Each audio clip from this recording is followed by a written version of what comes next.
Hey Crispy, my name's Jamie, otherwise known as Jamos or Flash Mage Gaming. You can call me whatever you like. My real name's Jamie, as I said, so you're welcome to call me that. Thanks for choosing me to do some replay analysis for you. I appreciate the trust shown in me. So it's actually been a long time since I've done some of these. I spent a couple of years away from the game. I've just come back myself. So a few things you should know about me. So I'm a peak 1700 MMR player. I've been away from the game for about 2 years. I've been playing again for about the last month or so.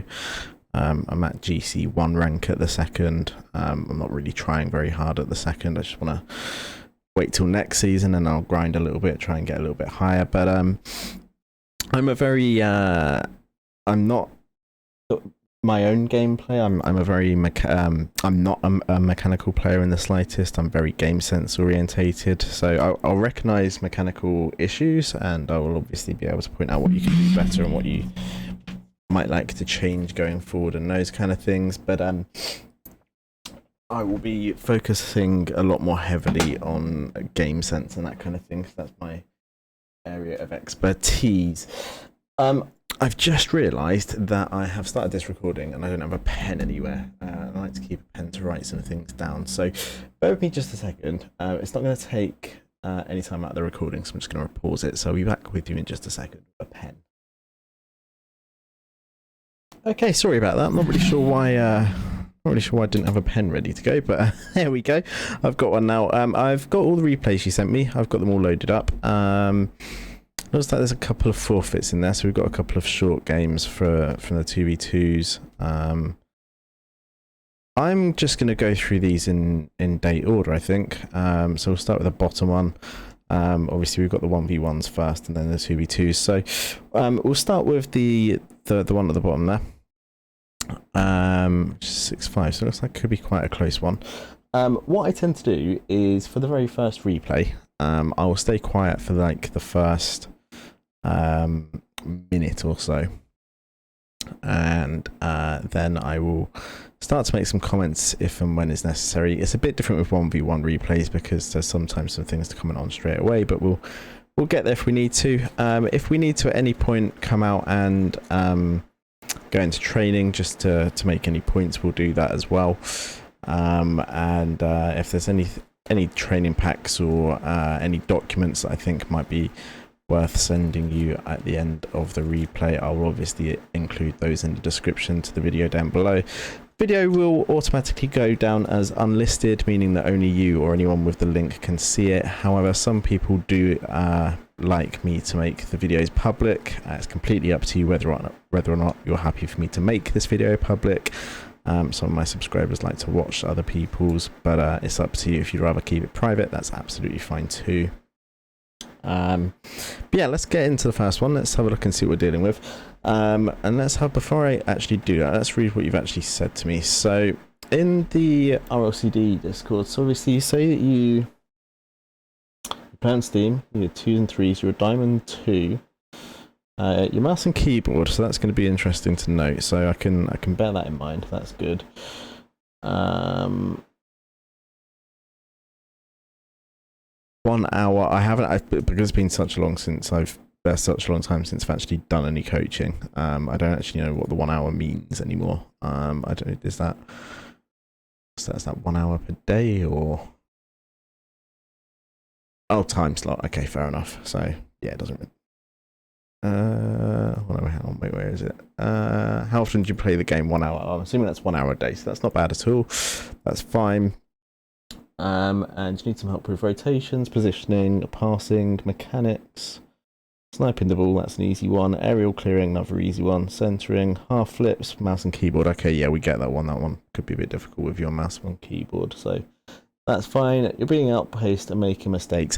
Okay, being outpaced and making mistakes. I'm going to focus on that really quickly before we even jump into the replays. So it's not normally a case of being outpaced. Quite often you can feel like you're being outpaced because you're trying to be too quick.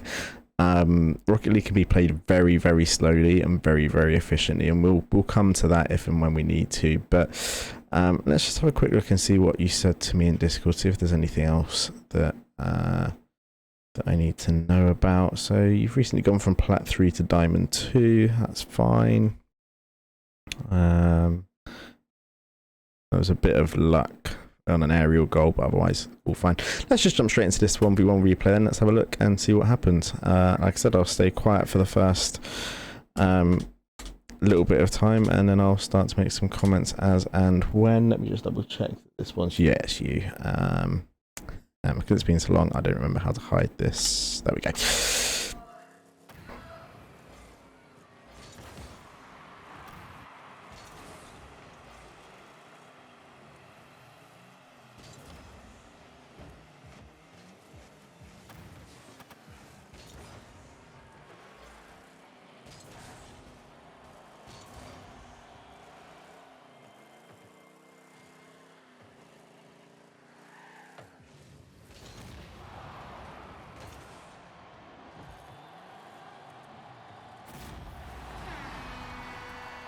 Okay, I'm not going to comment on that just yet. There is something I could say about that, but we're going to leave that for the time being.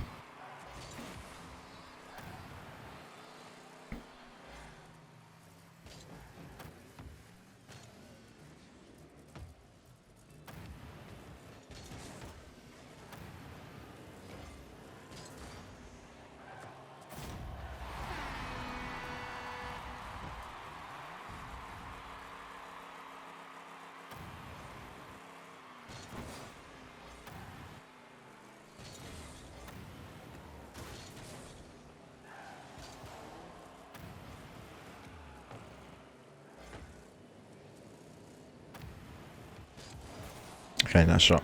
Okay, let's start making some comments. I've already written a few things down, but we'll come to those later. Okay, so the first thing that we're really going to need to focus on at some point is going to be your kickoffs. We really need to... your game, especially if you play a lot of ones, a lot of 1v1 games are really dependent on kickoffs. So... kickoff is definitely one thing that needs improving. It's going to be a bit more difficult because you use keyboard and mouse, but it's fine. We'll go into free play after I've looked at all of your replays, and we'll just do a few basic drills to get your kickoffs up to speed. But that's a really good example there, so I'll come back to this. So here, you mentioned before about being outpaced and making mistakes. Here you just try to rush a little bit. This ball... the guy was turning back, so if we try and find a good point to stop it. So right here, he's turned backwards. Because he's turned backwards, he's now no longer posing a threat to your net. So you don't need to do anything with this ball. You can take your time on it. You don't need to rush. You don't need to panic. You can just kind of wait for the ball to do its thing. Take your time, get control of your car, and then move with the ball instead. You try and obviously get it clear. I don't really know what you were trying to do there. I think potentially you were trying to hit it back in towards the corner, which would have been a fine option. Obviously we got it slightly wrong. That part's okay. Things happen. Mistakes like that happen. Just wasn't really necessary, and then in the end obviously a goal is scored. Obviously could have half flipped there. I'm not sure it would have even saved the goal. Potentially at a higher rank, once you're a little bit more mechanically minded, you could potentially have saved that with a half flip, but we'll go over half flips as well in free play in a little while.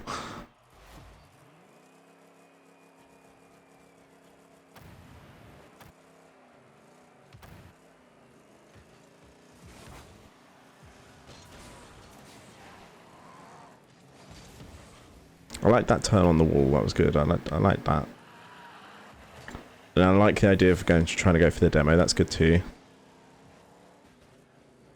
And then again, there we're just rushing a little bit. We had a lot more time over this. So a lot of players that I coach, I would see when the ball comes off the wall like this, we'll try and maybe come off the wall and go for an aerial shot or that kind of thing.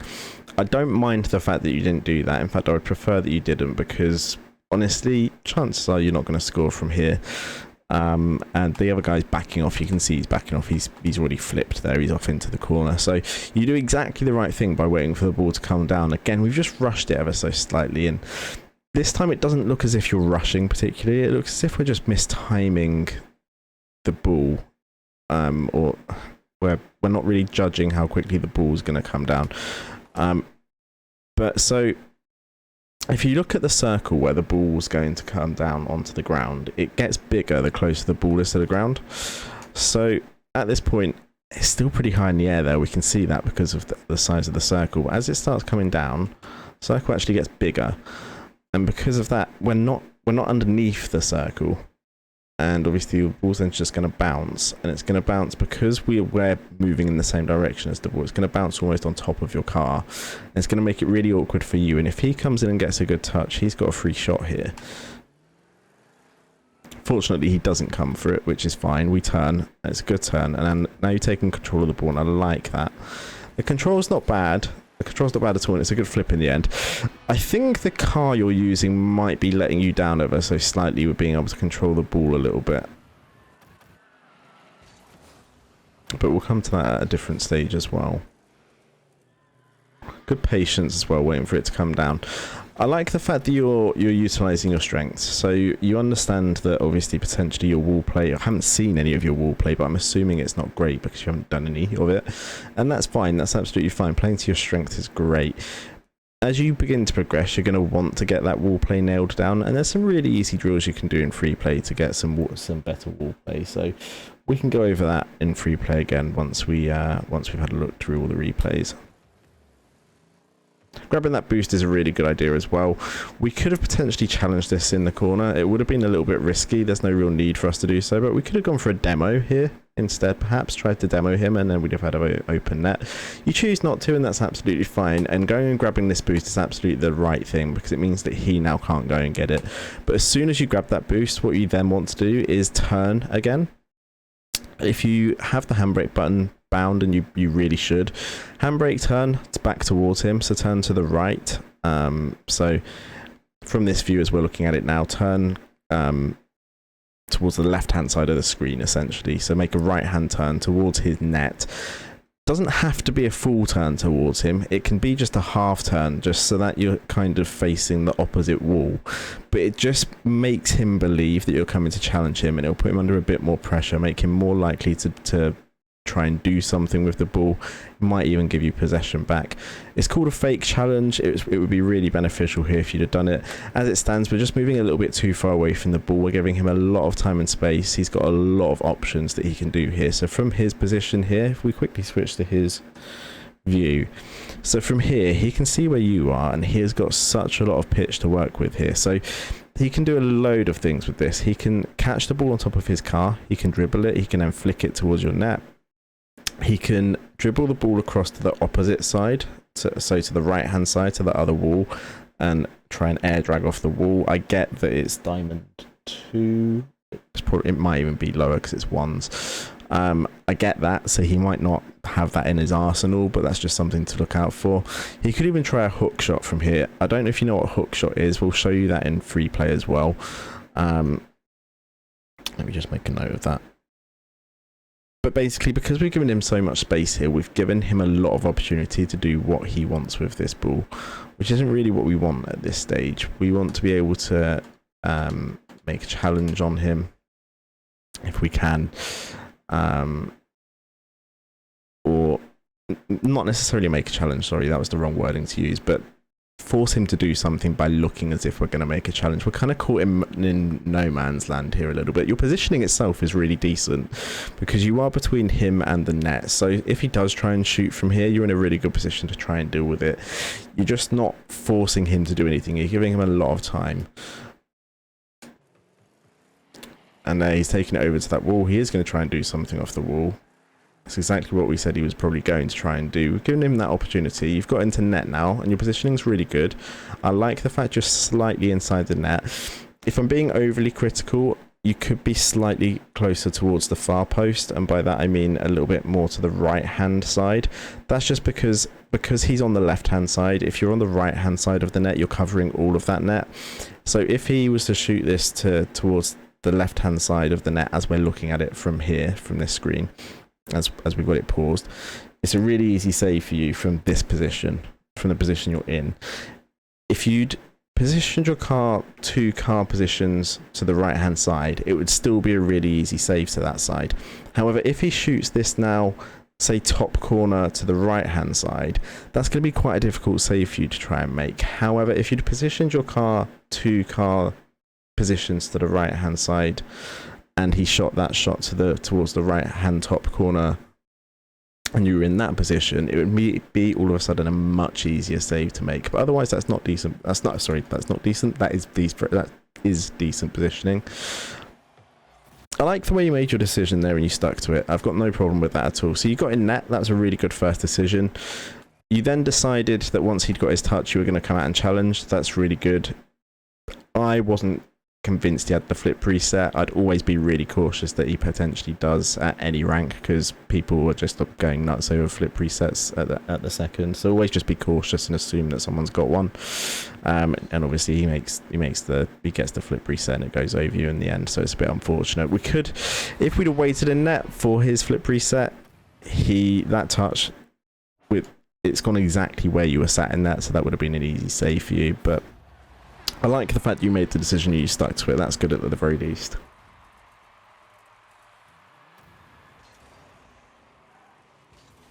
Okay, delay kickoff. That works in one, so that's fine. That will only work for you up until about Diamond 3 though, so we are going to need to work on those kickoffs as we said before, and we can do some work on that in free play. That's absolutely fine.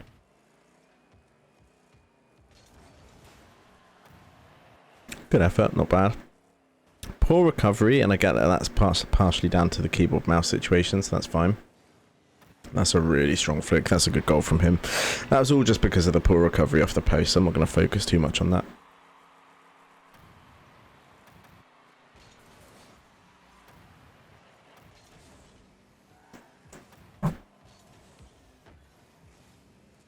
Good. Again, could have gone for something off the wall there. With 0 boost, it would have been really difficult, so it's a sensible decision not to. And again, if you're not too keen on playing off the wall, and I'm gathering your movement is quite clunky, and I'm assuming that's because of the mouse and keyboard controls. So I think, again, it seems like you're playing to your strengths, which is really good. I don't mind that at all. It's really good. Out of interest... Sorry, excuse me, I coughed. Out of interest, do you have a controller and you just choose to play mouse and keyboard, or do you not have a controller?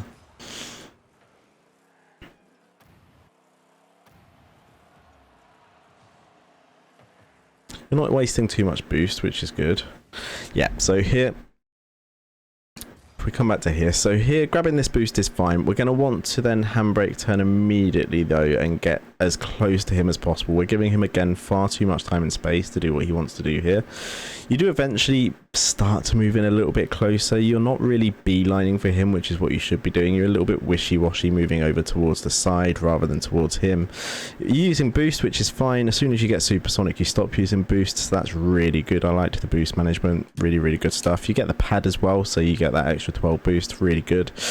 And here though, you turn on it, and because he is up the wall and the ball is coming out from the corner and he has got good momentum here, you're just a little bit too close for comfort here, and you can easily pop this over you. So just be aware, you've done the right thing eventually. So if we come back here and just reanalyze the whole situation here. So going for this boost, absolutely fine, absolutely perfect. You needed the boost. It stops him getting it and creating a play down this side, so that's great. As soon as you get it, handbrake turn and beeline straight for him towards the ball. It forces him to do something, and he's so far away from your net that if he decides to flick it over you or any of that kind of thing, it still gives you time to react, but it just forces him to do something. Your boost management's really, really good. And then when it gets here, as soon as it starts to go up the wall, go and grab this boost to the left hand side. You can see the boost, your car is facing it perfectly. Go grab that boost, get that extra boost, put yourself up to 90, then turn to the left along the wall and just back off a little bit just to see what kind of touch he makes. That would be the only thing I would change there. So you actually do make the turn. The turn is good. You could have grabbed the boost first, but then you turn too much because you handbrake turn and you kind of wait for him. Go back a little bit further. Assume that he can get a better touch than potentially you might be used to, or than you think he can, and then it just gives you a little bit of more room to play with. Because as it is, he does get the touch over you in the end, and then he would have, without the bump, had an open net there. A little bit fortunate bump. The touch is good to keep it away from him. I like that, and you've still kept your boost. He's obviously grabbed that mid boost, but he's in an awkward position, so you've done well there. I like the way you popped that one off the wall. I appreciate you haven't done that previously, but that one was a really good idea, because that's going to put him under a lot of pressure going back towards his own net, and this could potentially lead to a goal, so that's really good play. Just a little bit rushed there. You didn't need to rush this. So we could. I'm conscious of the fact it's Diamond 2, so it would be really harsh for me to say that you could have tried a double tap here, because honestly I think that would be asking far too much. But as soon as you see him back off into net here, realise that you've got a little bit of time to work with here. So what you could have done is you could have turned back towards your own net a little bit, and just giving yourself a little bit more space to work for a better shot. Then you could have turned back onto the ball and tried a more powerful shot towards net. Instead, you just rush it ever so slightly, which is fine because he is relatively close to the ball, but he's going to be wanting... If you just put yourself into his mindset for a second, if we switch to his camera here, he's in an awkward position here. He knows this is a dangerous situation. If you were in his shoes here, what would you do? Would you be going out for the ball, or would you be waiting? Chances are you'd be waiting to see what the other player does, because you don't want to be having that ball popped around you and being scored on really easily. So just be a bit more aware of the fact that he's going to be really cautious because of the danger that's presenting itself here. So just turn back towards your own net a little bit, give yourself a little bit more time to deal with this, and then make a decision about what to do with the ball. Because the angle that we've just jumped up for, it's an okay angle. You could actually have scored from this angle. It's a difficult shot. It's more of a kind of champ level shot to make, I would say. You could have scored from it. You don't. It's fine. And you do keep him under pressure, especially if you can go and grab this boost now. That'd be really handy. But we could have had a goal there instead. Okay, you do try and get the boost. I appreciate it. We could have been a little bit quicker to it. But again, keyboard, mouse... I can't really complain too much about that. Okay, good. What I'd have seen a lot of players do here is as soon as they make that touch, a lot of players would beeline to net, which would normally have been the right decision, to be fair. But because you're so low on boost, and because the ball is starting to roll up the wall, you know that you need to stick close to him and try and stop him grabbing all of the boost down this side. So you make a really good decision here by grabbing this boost. My only complaint is that you shouldn't be flipping into it, and the reason for that is once you flip, you're no longer in control of your car. You can't change anything at this point. So if he makes a sudden touch towards your net here, you can't suddenly change your direction because your car's mid-flip. You can't do anything. So don't flip. Doesn't give you any advantage here at all. You were fine as you were. Just stay on the ground doing what you were doing. See what he does next. Because you flipped, you've gone past the ball slightly, not too far, because you do still manage to get the touch, but you could have been in a more direct side-on position to the ball, and just got a really nice 50 out of this. As it stands, that 50 is going to go somewhere towards mid, and it's likely going to be his ball again. I'm hoping you're going to then go for corner boost and wait and see what he does, but we'll see what happens here. Yes, you do go for corner boost, which is good.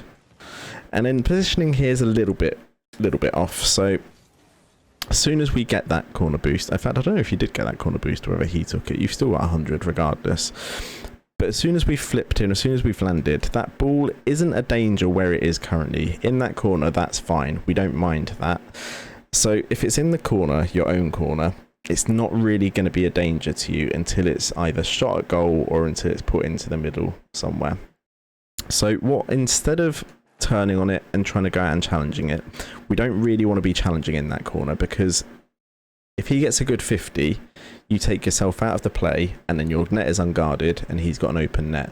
So what you should be doing instead is, once you've gone over this boost, and it was you who got it, so well done for that, go towards net here and go to this. I'm just going to circle it on the screen so that we can see exactly what I'm referring to.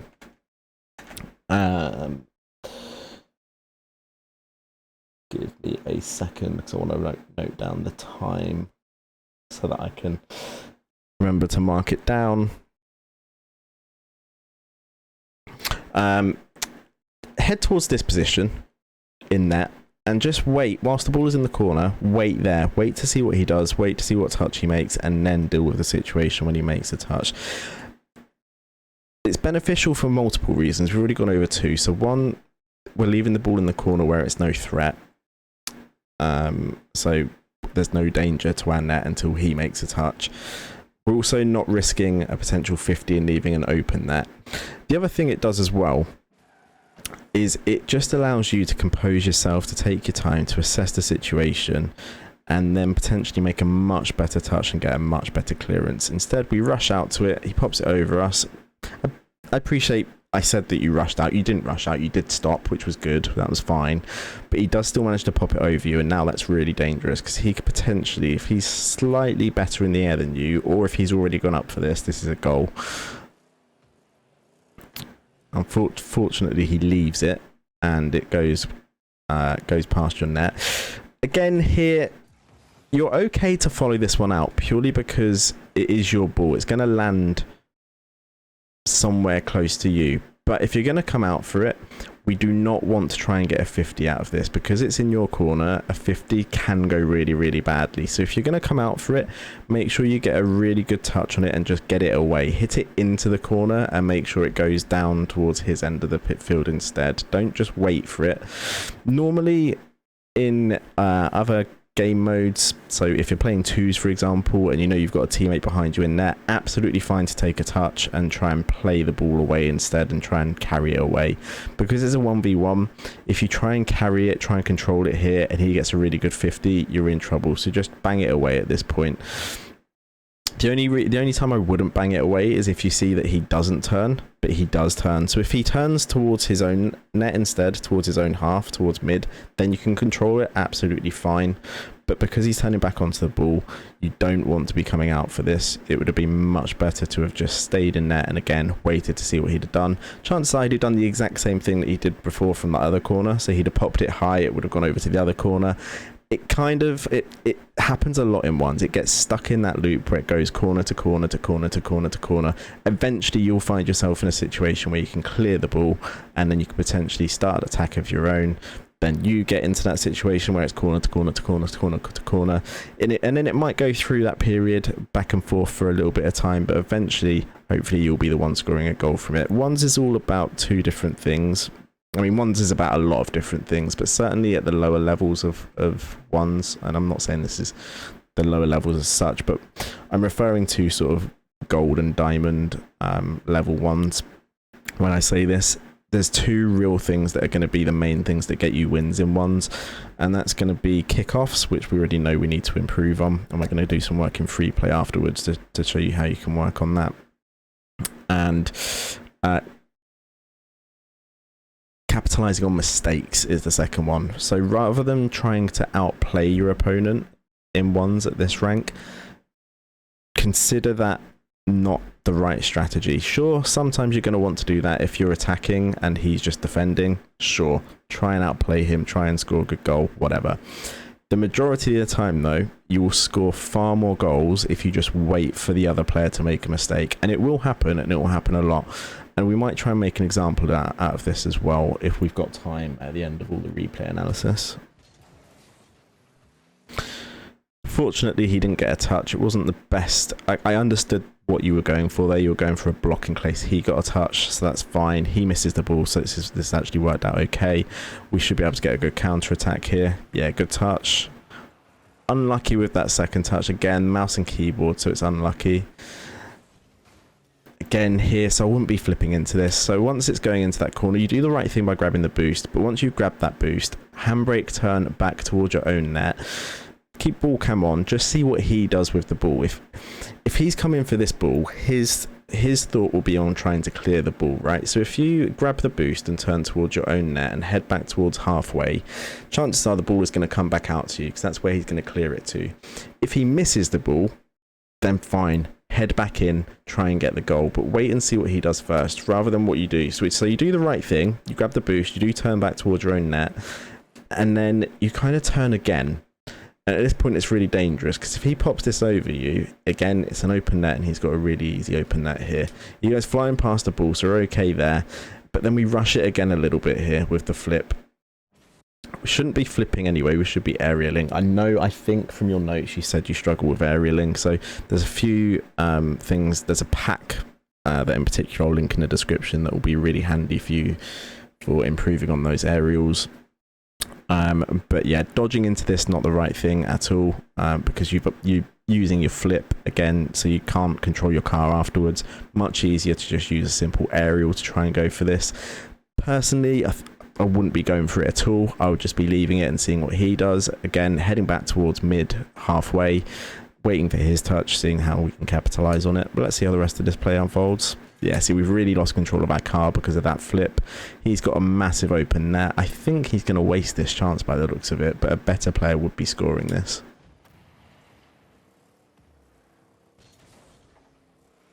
Okay, so it's good so far going back into net. This ball is coming down nicely. He's ready for it. He's turned the wrong way, but I should think he's got 100 boost. We know that already because if we go back to your view, we can see that he's taken that mid boost that would have been there. So we know he's got 100 boost and we know that he's going to try and make a play out of this. So your thought here should be entirely on how can I defend my net. So it's that exact same situation that we had earlier where you grab this boost. At this point, you see him pop it off the wall and grab mid boost. So you think, okay, he's going to try and make a play out of this. So what you should do at this point, and we'll reiterate this in training as well. Just going to write this down.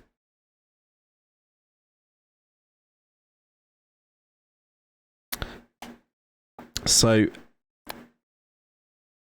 we know that he's going to try and make a play. So the best thing that you can do at this point is to get in net and to get onto your what we would call the far post. And by the far post, we mean the post at which is furthest from the ball. So in this case, if we were looking directly at your net, it would be the left-hand post. So the one that you're closest to at this point. So going and sitting just behind the goal line, fairly close to that far post would be ideal here. Instead, we come out and make the challenge. I appreciate, so it's maybe not the right thing to do because he had the opportunity to make a play here. He chose not to, and I think we're fortunate to get away with this because he chose not to. What I do really like, though, is that you made a decision and you stuck to it. So you made a decision really early that you were going to come out for this, and you stuck to it. You didn't change your mind at all, and I really, really like that. That is a really good thing, and I don't want you to change that. The decision itself, not the best, but the fact that you made the decision and you stuck to it, that is really good.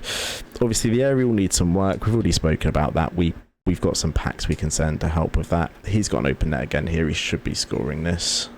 He's not, so that's fine. That was really good. What you did here was really good. Once he made that touch, this turn, really, really good. But then get close to him. So take this pad that's just in front of you. I'm going to circle it here so you know which one, the exact one I'm talking about.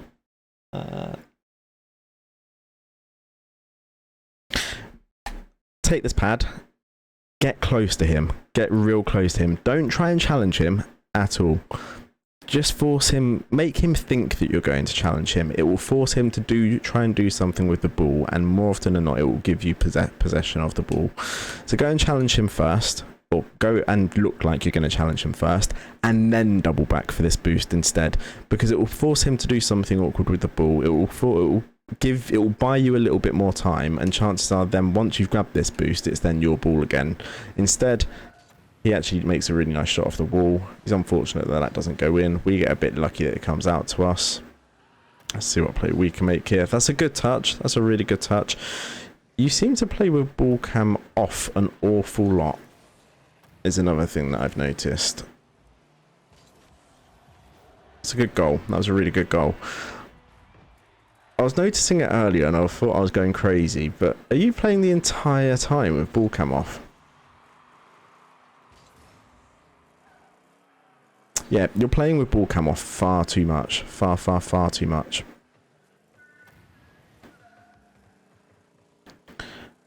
I'll focus on that more in the next game because that needs addressing as well. So we'll ignore the fact that you're playing with ball cam off a lot for now, and we'll focus on it in the next replay.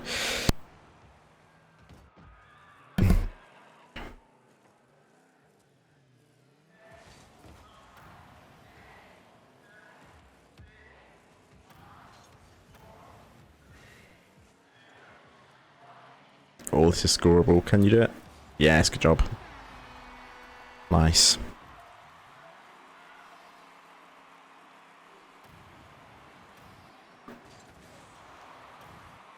Okay, you made that kickoff work. Your kickoffs really do need work, and we're going to go into free play and just do some drills real quick to show you how to improve your kickoffs.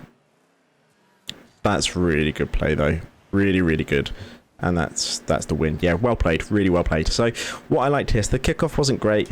This was really good positioning. This is what I was talking about previously. So you're close enough here that you're putting him under pressure, but you're not making the challenge. You're just making him wary because he thinks that at any point here you could make a challenge. It's making him do something with the ball, and that is really good. Again, using the flip, don't like it because you've lost control of the car. So stop using the flip quite so much. Just stay grounded on the floor. There's nothing wrong with that. Use a little bit more boost if you need to get the speed. Just stop flipping quite so much. Leave the ball cam on here. If you want to turn it off to find the mid boost really quickly, fine, flick it off really quickly just so you can get your bearing right to aim for that mid boost. But then as soon as you've got it, as soon as you landed again, flip ball cam back on so you know what's going on behind you.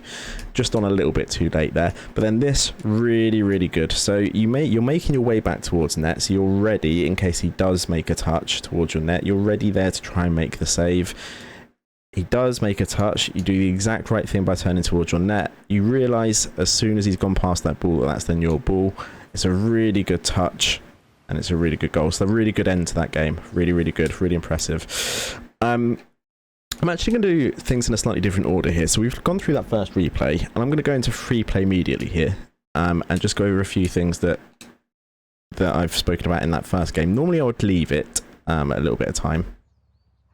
And do it all at the end. But I think there's quite a lot that I addressed in that first replay that needs to be looked at. So I'm going to address them immediately, just so that they're really clear.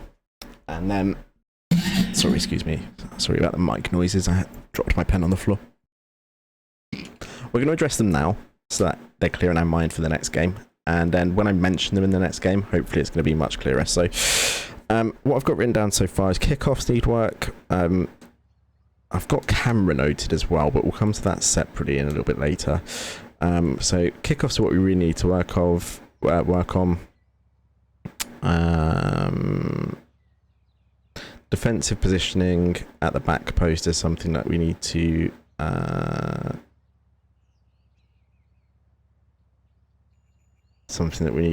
go over in a second.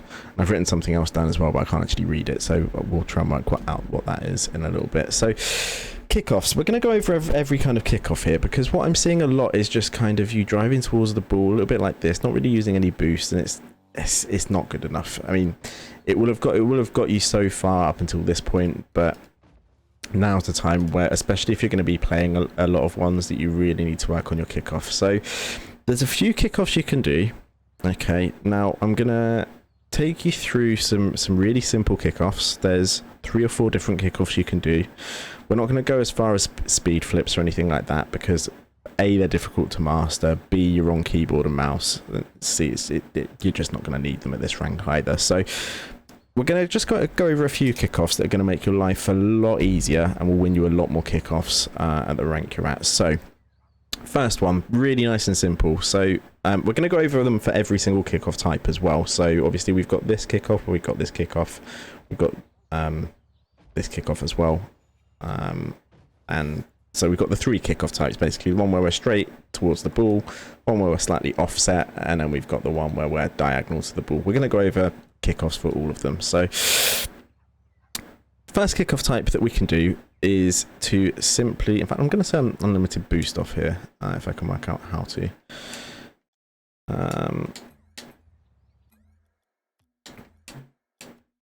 Because otherwise it's not really going to be any use for me to do this for you. So there we go. I haven't got unlimited boost anymore. So first kickoff, when you're in this kind of position, really simple. You're just going to want to boost towards the ball. And that's pretty much it. This is a really simple kickoff that you can get away with at this rank absolutely fine. So just boost towards the ball, keep boosting, and then when you get there, just flip into it once you get there, but make sure it's a side flip. And that side flip is really important because it's going to make sure that the ball does not go behind you. Or if it does go behind you, it's going to go behind you and to one of your corners instead, rather than towards your net. Okay, so if we go back to that kickoff again, we'll go to the same one again. So the first kickoff that I want you to focus on is simply driving forward, boosting, and then once we're at the ball, just flipping into it. And a side flip, not a forward, not a front flip, side flip. And by that I mean a full side flip. So not a diagonal flip, side flip. It just means that if the opponent beats you to it, or if you beat the opponent to it, it's going to go off to one of the sides. It's not going to be a danger to your net immediately. Same principle from this corner position. So again, just boost towards the ball, and then again, this time you can diagonal flip, you can get away with that. I still wouldn't front flip if I were you. But yeah, you can definitely get away with a diagonal flip on this one instead. And again, because it's diagonal, it's going to end up not going towards your net if you both make the same kind of kickoff. And then from this offset position, it's slightly different. It's a little bit more difficult. So we're going to aim for the boosts down the middle. So we're going to treat it basically as if it was a straight kickoff. We're just going to obviously have to maneuver our car slightly to get there. So we're just going to boost to here, go for them, and then again, little side flip to get the ball out to one of the sides. So from this side, same thing, and then just a simple flip. That's the most simple kickoff you can probably do. Make sure though that if you're going to do that and you're just going to boost towards the ball, make sure that you are doing that flip at the end. It's the most important part. The next kickoff that you can try is probably the one that I would prefer you to try to do the most, because it's going to give you just a little bit more of an edge than that last one that I was showing you. That last one that I showed you is actually, I used that kickoff until I was at about Champ 2, so it can and will work, and I still sometimes use it now, even in sort of 1600 lobbies. It's very rare, but sometimes I'll just forget and use it. But this next kickoff is just as simple. It should be really easy for you even on keyboard and mouse. So all we're going to do for this one is we're going to boost a little bit, and we're going to just use our front flip to gain a little bit more speed and momentum, and we're going to go towards the ball. So I'm just going to show you from each angle. I'm not going to commentate on it too much because it's going to be really obvious what I'm doing, but we're just going to show you, and it should really help. And again, once you get to the ball, just make sure you're making that side flip as well, just because. So the reason we're making that side flip on that occasion, obviously the ball, even though we did the side flip, it went straight towards the net. But the point of the flip is also getting that air in the car. So the way the Rocket League physics system works is that the ball will, if two cars meet the ball at the same angle from different directions, the ball will then travel in the direction opposite to whichever car is highest. So the reason we're flipping is to just get a little bit more height on our car so that the ball then goes towards the opposition side of the field. So that's where that flip at the end is really, really important. So same thing from this diagonal kickoff. We're going to obviously have to turn the car to the right a little bit to get this to work, but it's exactly the same principle. So start off with a little bit of boost, front flip in towards the ball, and then just another flip when we get to the ball. I actually missed the balls. That's a really bad example. So let's do it from this side. So what I would suggest is that actually, rather than turn towards the ball when you're at this point, I would suggest actually just driving straight like this and then turning when you're closer to the ball. It makes life a lot easier. So if I try and turn once, if I'm at this point, chances are I've overturned and then I missed the ball, which is what happened on the first kickoff. But if I flip and then turn towards the ball when I'm there, it's much, much easier for me to correct myself. And if I do it from this side as well, just to make a point, much, much, much easier. And then finally, the offset kickoff, again, really, really similar principle. So it's just a case of, actually, you probably don't need a flip at the end on that one because the momentum that you've got is going to take you pretty much directly into the ball anyway. But it makes life a lot easier for you if you can start the flip before you take this first boost. So if you can try and get over it whilst in the flip. So what I did the first time was I took it and then I flipped, and that's just going to land me on the ball. We don't really want that, because if we're landing on the ball, we're going to be landing at the bottom of the ball, and obviously, as I said earlier, the height is going to make a bit of a difference here. So what we're going to want to do instead is we're going to want to start the flip just before we get to that boost, but flip over the boost. So if we watch what I do again, and then we get the flip at the end as well, and we'll just get that little bit of height. So those are 2 kickoffs that you can try. That one in particular, so this one, I mean, you don't even have to go for that boost if you don't want to from that position, but this is the best one for you personally that I would recommend, especially playing on keyboard and mouse, because it's really easy. It's just a simple flip into the ball. That's going to make your life a lot easier. It will get you to the ball a lot quicker.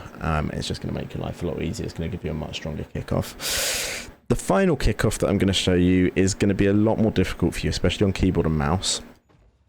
But it's a very similar principle to that last kickoff I showed you, except you have to do a lot more movement with the car, okay? So we're going to show you from all 3 angles again, and I'm going to describe them in detail before we do them. So what we're going to want to do with all of these kickoffs is a side flip whilst boosting, and trying to grab the boosts that are in front of us as well at the same time. So with this one, you can choose to turn either left or right. Doesn't matter. I prefer to turn left in the first instance, that I flip to the right, but that's up to you. I do change it up sometimes.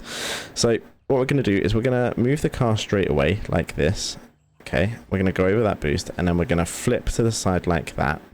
But because we're going to do it a lot quicker, we're going to end up a lot closer to the ball. So if I go back to the starting position, I'll show you exactly what I mean here. So if this was a normal kickoff, this is what I would mean by this. Okay, now I'm going to slow that down for you as well, so we'll go back to it again. We'll slow it down this time. I'm going to commentate on it first. So I'm going to slow this next part down for you so you can see it in slow motion and see what really happens.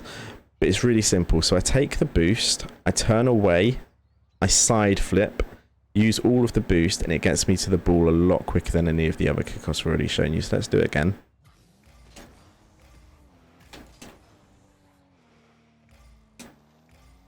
Okay. And I've just slowed that one down for you, so hopefully that's made it really straightforward, and hopefully you understand that. I would not suggest trying that kickoff in a match unless you've trained it and trained it and trained it and got it down to perfection. Much better kickoff would be the one that I showed you before, that one.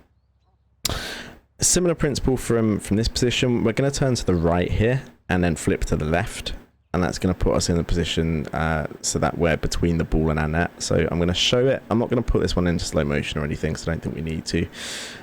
It's going to be quite a simple principle once you see what I mean.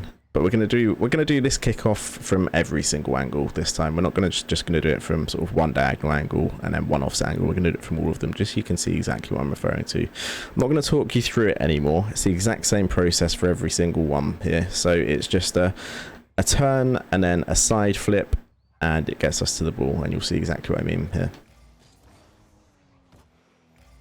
So there's one, this offset one, get the boost, side flip towards the ball, again, get the boost, side flip towards the ball, another little flip at the end, and then same thing there. That's just a much simpler kickoff. That one's the most difficult. I'm not going to show you any more difficult ones than that. There are a number of other ones you can do, but I don't think we're going to get there yet. Obviously, if you want to continue sort of having coaching sessions with me going forward, we can work on other kickoff types down the line if you'd like to. But I think for certain, this one here, just the front flip one, is definitely one that you're going to want to utilize for the time being. It's just going to get you to the ball a lot quicker. It's going to give you a much more consistent kickoff, and especially in ones, it's going to really improve your game. Now, while I'm in free play, we're going to go over defensive positioning as well. I'm going to turn unlimited boost back on here because it's not I don't need it, but it's going to help make my point. So a few times in that game, we had a position where opponent was going towards the ball. He did something like this, put it up the wall. And we were in these kind of positions when he was doing it. We were over here, we were moseying our way back, and then we saw him do it, and we kind of hovered and just went into this kind of position. In fact, we were probably more in this kind of position, to be fair, but we're in this kind of area. And there was one time in particular where we saw him grab the mid boost. He put it up the wall. He turned back towards his own net. He grabbed the mid boost, and it made us very aware, and I made a big point about it, that he was about to try and potentially make a play. So if the ball is over there, and we'll use this side as an example. So if the ball does go over here, and your opponent looks like he's going to do something with it, and he's on the counter attack, easiest thing for us to do is to get into this position here. And this is exactly what I was talking about. So just behind the line and on this far post. And there was a moment as well where we spoke about it where it wasn't the exact same situation. I think the ball might have been in the corner or something like that. But once we're in this position, I'm going to have the ball come off because that's going to annoy me. If we're in this position and the ball is over that side of the field, if the shot goes to the left-hand side of us here, it's fairly easy for us to get across and make a save. Equally, if we're over here and the shot comes above us, it's again relatively easy for us to get up and make the save. If we're here in the middle of the net, which is where you were in the one instance I pointed it out, sure, it's really easy for us to make a save if it comes this way. But because the ball is facing that way, we're slightly facing that way. And it makes it really difficult for us to go and make a save from that direction. So always try and be on the far post if you're defending the net and just behind the line. So this kind of position. If this is where the ball was now, this would be a great position.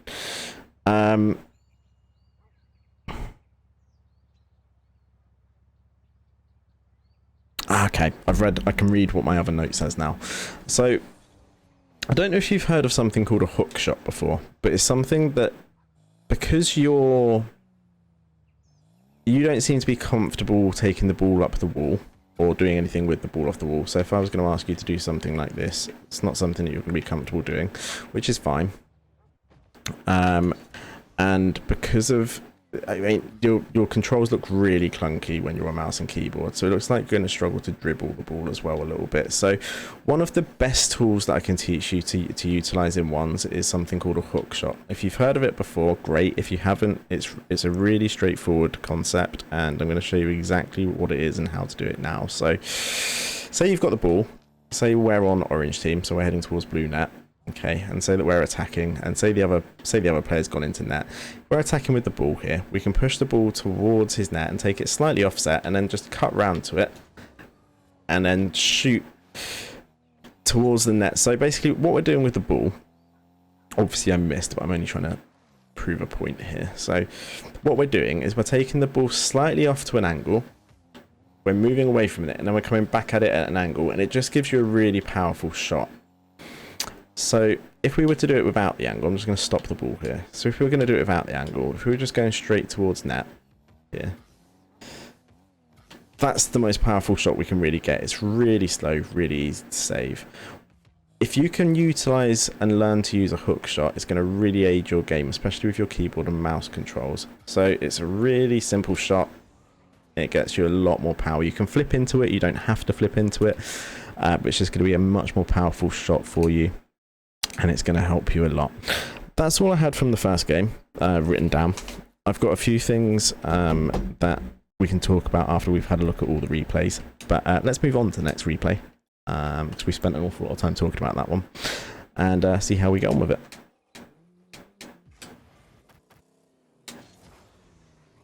Yeah, it's the same thing with the kickoff there. Kickoff's real problem for you at the second. So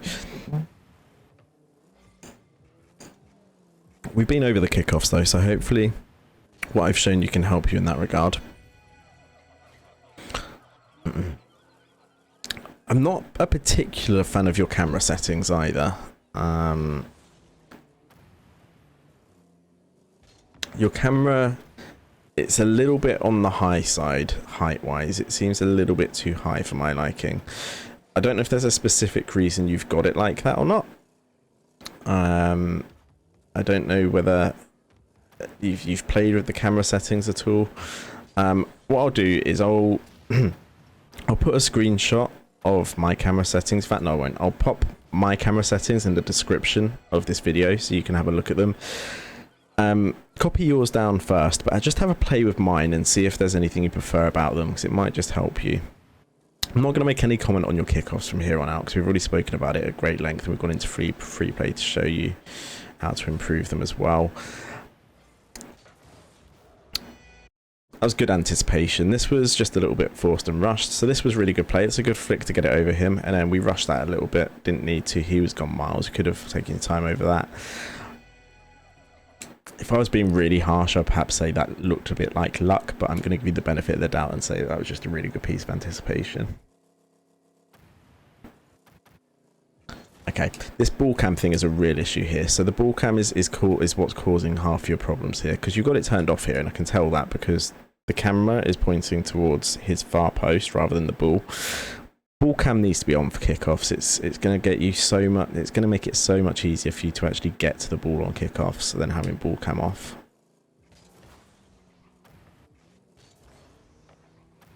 Again, ball cam should be on because you need to be knowing where it's going here and where it's falling. Because at the moment you've got no idea where that ball is going to land, and therefore you don't have a clue where you need to be positioning yourself defensively or anything. I can kind of understand why you've got it off. You're seeing what he's doing, and that's absolutely fine. And I like the idea of you seeing what the opposition's doing, but keep flicking it on and off if you're going to do that. But it needs to be on for about 85 to 95% of the time of the game. It's really, really useless not having ball cam on. Turned it back on now, which is good. Need to grab that boost. Good.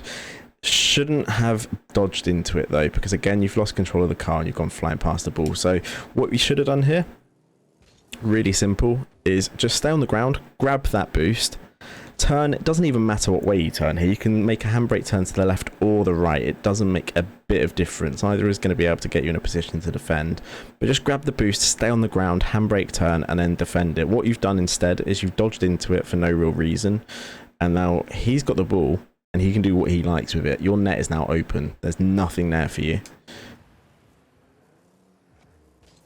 Fortunately, he chose not to do anything with it, and you made a good save in the end, so you got away with it, but a better opponent would have definitely have scored there. Right, because he's bullying you here, so it's fine coming out into the corner in this instance, because you're grabbing the boost first. You then circle to try and get on the ball. Because you've got the ball here, it's okay to be in the corner because you have it technically at this point under control, so you can try and get it away by taking it along the wall. As soon as he bumps you a second time, that's it. Turn back round and beeline towards your net, because he's just going to keep doing that, and you're not going to get the ball away very easily at all from here. So just get back in net, let him do his thing, wait for him to mess up, and then clear the ball. As it is, he's left the ball and gone back to his own half anyway. So had you have gone back to net like I'd suggested, you would have been able to have come back out and cleared the ball. So it's worked out okay in the end. But my suggestion there would be, because he was relentless in the bumping, would have been better at that point to have gone back to net. It's worked out okay because he's disappeared. You'd have been in the same situation whether you'd have gone back to net or not here. And here's going to be a really good example. So this is where I was just showing you in free play, those hook shots would be really, really handy for you here. If you could have just gone to the right hand side of the ball, shifted it towards the center circle, and then sort of turned back into it from the left hand side and played a really powerful shot towards net, there is no way he'd have been saving it. So it would have been a really useful tool for you to have in your arsenal here. Intrigued to see what you're going to do with it. Yeah, just a 50. That's okay. That's fine. And that's a good recovery and good air roll. Really, really good recovery. That's a really, really good bit of play. I like that. Good save. Yeah, well played. Really, really well played. That's going to bounce over possibly or wide. Yeah. There you go. Good. Good patience. Previously, you hadn't been patient, and I wasn't really expecting you to be patient with that at all. So I'm really glad you were, because it's resulted in the goal, obviously. So really well played.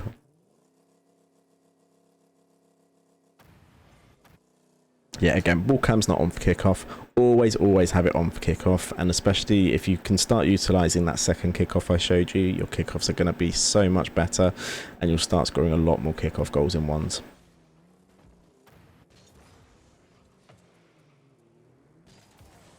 Good attempt to save it. Unlucky. I don't want to harp on about the kickoffs because we've already gone over it a lot, but really that was the reason that goal happened. It was just the poor kickoff. But we've hopefully done enough to work on that. And if you feel like you need some one-to-one time with me to go over those kickoffs, like to really help, that is absolutely fine. I'm more than happy to do that with you. But again, kickoff, he won it technically.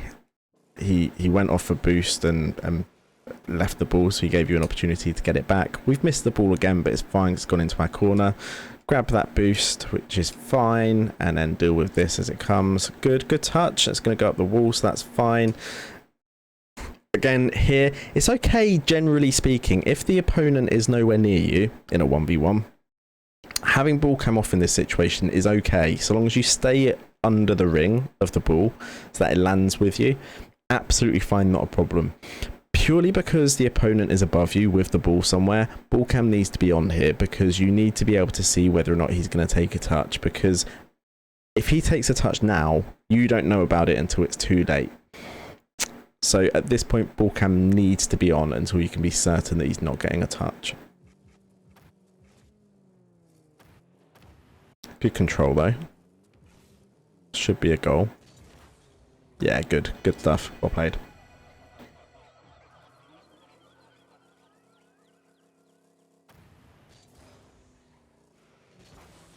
Good delayed kickoff. There's nothing wrong with a delayed kickoff at all, but it will stop working for you once you hit Diamond 3 or so. So just be mindful of that. You need to start working on those kickoffs, like I said, in that free play session.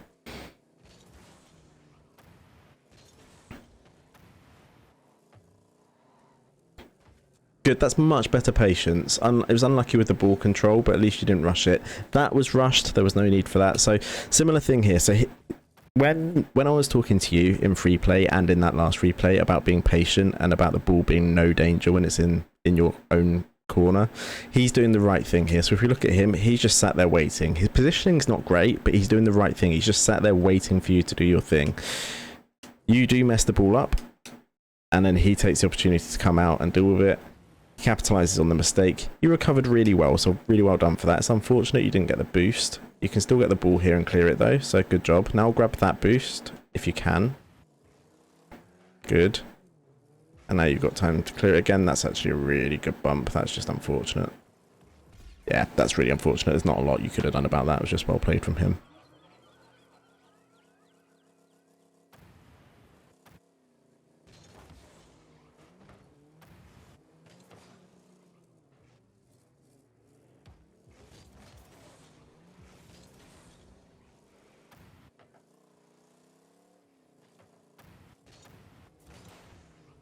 Yeah, so if we have a look here, that's a decent 50.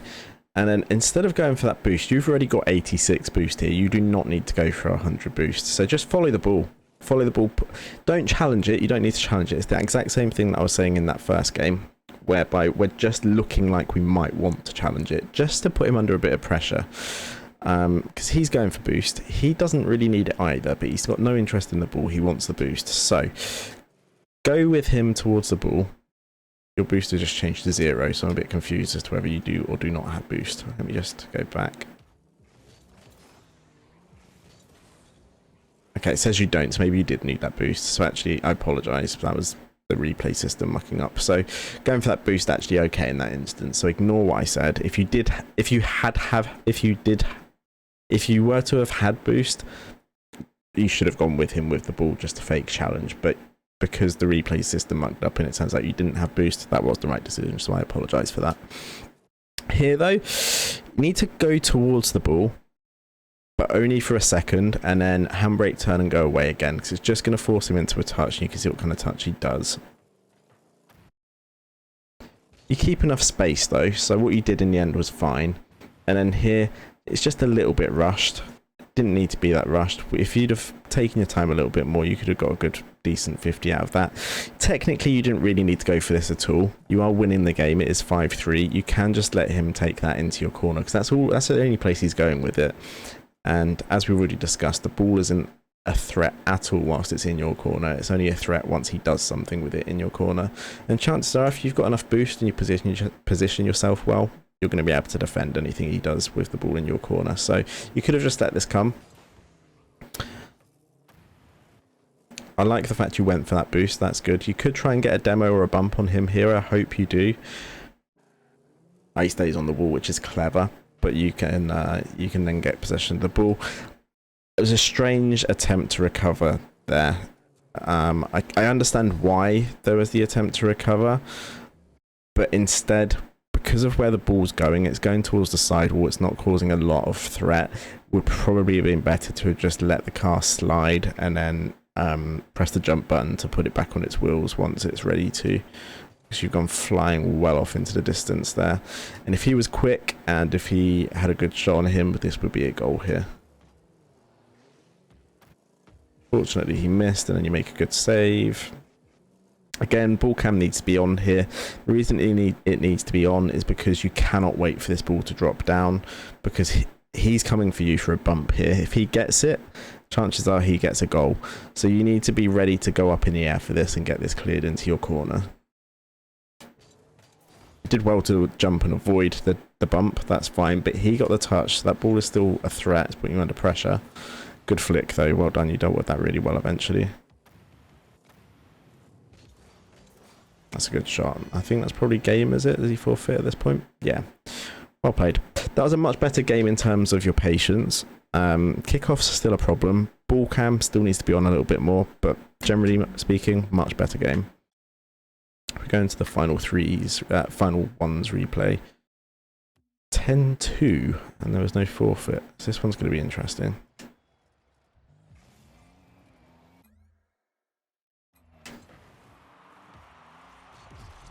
Okay, I'm not really sure what happened there. Let's have a look. Okay, kickoff went all wrong. Let's forget that happened. Same thing with kickoff. Not going to mention it anymore after this, but ball cam on and just try and use one of those kickoffs I showed you in that free play video. It's a good touch to put it into your own corner. I like that. Really poor touch from him. This should be a goal. Yeah, well played. Good capitalization.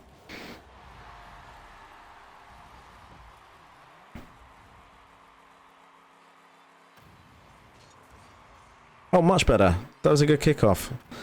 You didn't go for the ball, so you actually did really, really well to control that and to acknowledge the fact you didn't go for the kickoff. But that was a much better kickoff. That's exactly the kind of kickoff you should be doing. And then you get the goal because I don't know what he was doing. But much better, really good.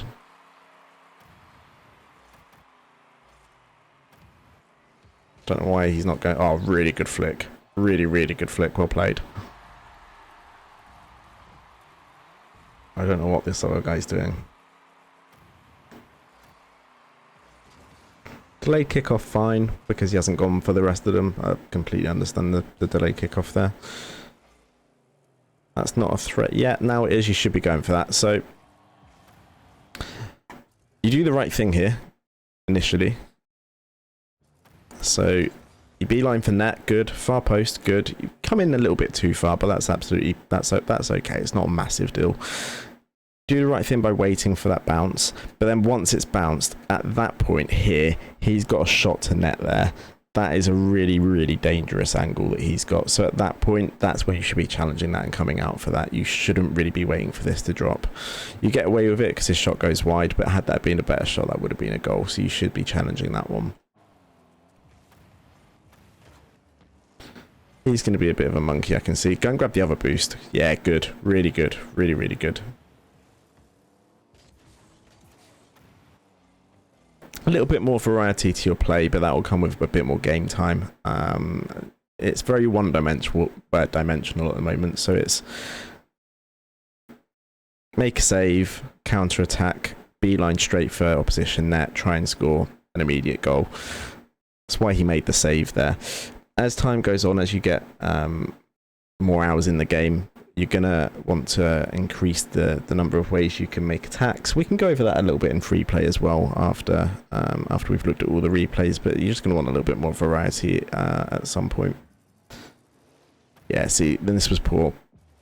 This was poor positioning. So You do well to retreat and to grab that mid boost, and then once you hear him get that touch, just retreat all the way back into your corner and wait and see where the ball goes, because if you retreat back into your corner and he gets another touch, fine, because if he gets another touch, you can then deal with it. It's absolutely fine.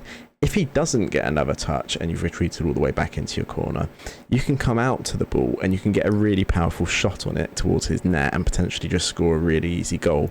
Instead, what we do is we wait for the ball, we try and turn on it, and we don't quite read it right. It takes a horrible bounce, to be fair, and that's not really on you. But if we'd have just gone back to corner and it had taken that bounce, you could be shooting this at his net right now and scoring your 4th goal.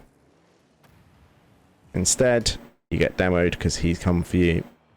It's going to roll up a little bit, so you might have time to get back for this. Yeah, you do. Good save. Well done. That boost isn't going to be there yet, so don't go for it. Yeah, just a little bit more. Get a little bit more awareness here. So if we come back here, he demos you, and we see him grab that boost. That boost doesn't spawn again for another 10 seconds. So you spawn on the opposite side. It's only been about 3 seconds at this point. 5, 6, 7. It's not going to be there just yet. Much better. There's a load of pads around here. I'm going to circle all the pads that you can get instead and get up to about 50, 60 boosts just by staying around the pads.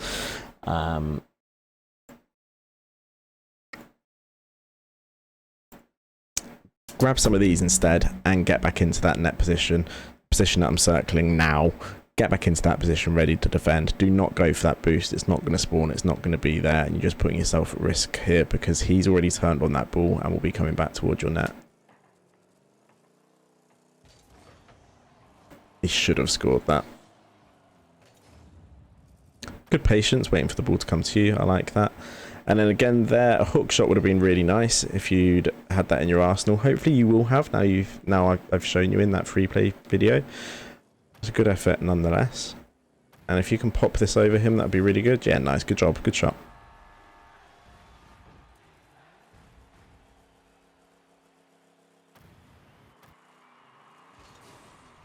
Good, delay kickoff, works. You do use it an awful lot though, so definitely start using some of the kickoffs that or that second kickoff in particular that I've shown you, and use that one very frequently. I would use a delayed kickoff at this point as you start to progress through the ranks, a maximum of once per game, because people are going to wise up to it really quickly when you're doing it, and once they've wised up to it, it's not going to work for you anymore. So just be mindful of that. Good positioning, good. Unlucky with the post, but good positioning. Yeah, good. You came out at the right time. You just misread the ball, but that's fine.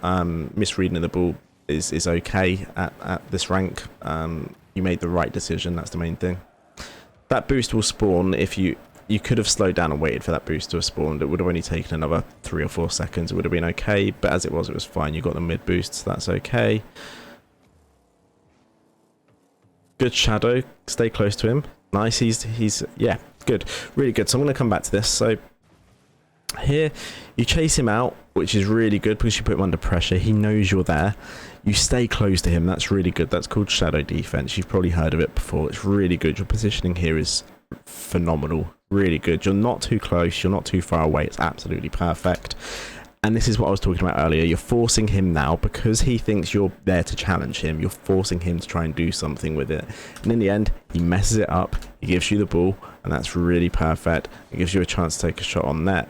Doesn't quite go the way you want it to, but that's okay. You did the absolute right thing. Again, really good decision there. Noticing that he was going to get to the boost before you, thinking, okay, I'll go and get mid boost instead. Once you, at this point, now that your car is aligned with mid boost, turn that ball cam back on so you can see what he's doing with the ball, because then you know whether or not you need to make an instant turn to try and make a save or what you need to do next. He turned it on just after you went after the boot, just after you grabbed the boost, and that's fine. He's popped it into the air. We don't really know exactly where it's going at this point, so avoid turning towards the ball quite so much and just try and stay kind of lateral. So kind of the position that you're in now, maybe turn a little bit more to the left so that you're actually going straight across the field instead would be slightly better. But just kind of hang in this position just for a second, just to see where the ball's going to drop, and then make a decision based on that. He's under it, so we can see that he's under it. He would beat us to that all day long. So at this point, I would be going back to net just in case he makes a really nice shot and pops it over us.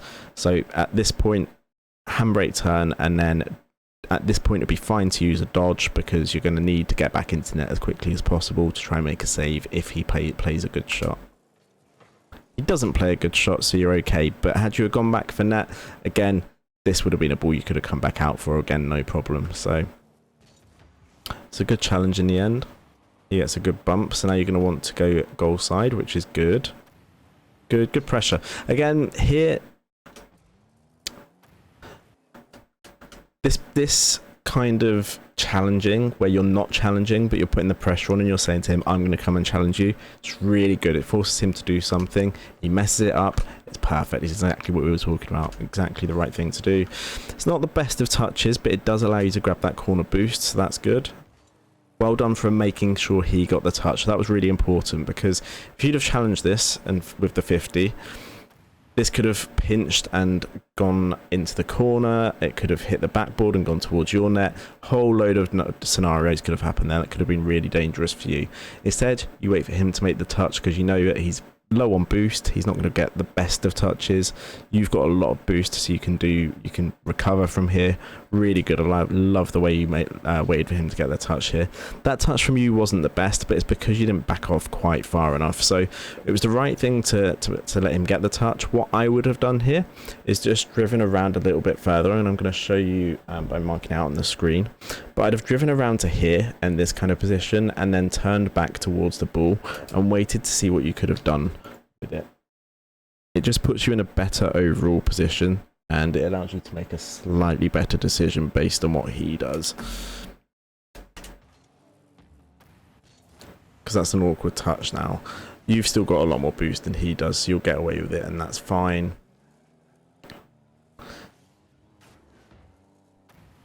Yeah, it's a good bump.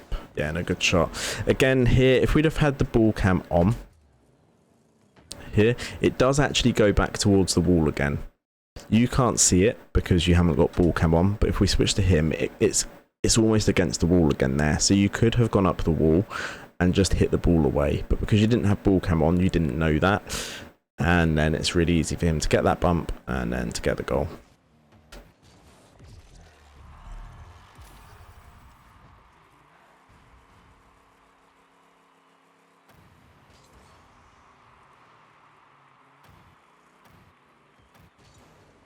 Oh, really good pop. Don't know if you meant that or not, but that's the first time I've seen you do that, and that's really clever, really well played. You can utilize that pop in a lot of ways. If you go into free play and practice that a lot more, you'll find there's a lot more you can do with that. Right. Again, here, as soon as you are going for that boost, the ball cam needs to be back on here just to see what he's doing with it. Does go on, it's just slightly too late. That's my only issue, but that's come straight to you, so that's an okay challenge to make. Now get back straight back into net, beeline it. Good. Grab all the mid boosts. Perfect. Good. Really good. Really good play. Bit of a risky 50, but you're 6-2 up, so that's fine. Grabbing that boost, poor decision. That's the first poor decision you've really made this game, in terms of a boost grab. He's already turned onto the ball here, you can see that, so much better option would be to try and bump him. You can flip into him, any of that kind of thing, but the better option here would definitely be to try and get a bump on him, because he's got a very easy attack here. Well done for getting back and making the save though. Hopefully you can go out and grab that boost. Turn though. Okay, that's fine. He's missed the ball, so you don't need to. If he hadn't have missed that ball, it would have been really important that you'd have grabbed that boost and made an immediate handbrake turn back towards net. But he's missed the ball, so now it's your ball to do what you want with it.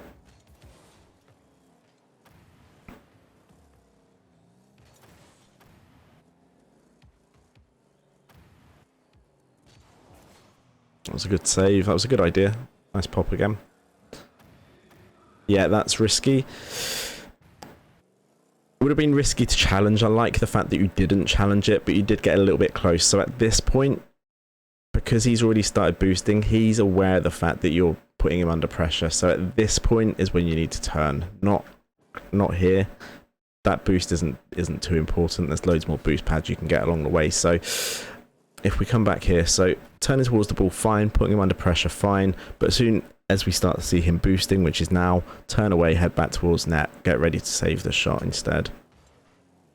Fortunately, he messes his car up. You've got boost again, and it's your possession again. So that's fine.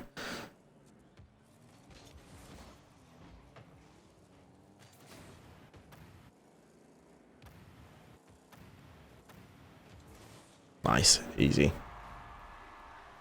I'm actually going to end that replay there because I don't think there's much more benefit I can give you from that. What I am going to do, I very, very rarely do this in my replay analysis, but I'm actually going to jump into a game of ones myself. I'm unranked at the moment. I haven't played any ones this season because, as I said, I've been on a 2-year break. I've played 4 games, it seems, but I don't recall playing them. Just to try and put into perspective some of the things that I've been telling you. So I'm just going to jump into a ones game really, really quickly just to try and show you a few things.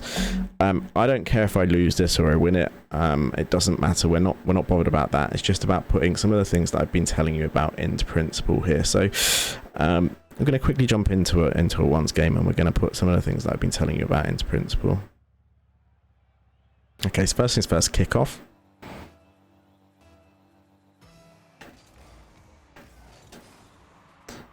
Okay, so he's got possession here, so I'm just going to grab the pads that I can and be ready to make a save.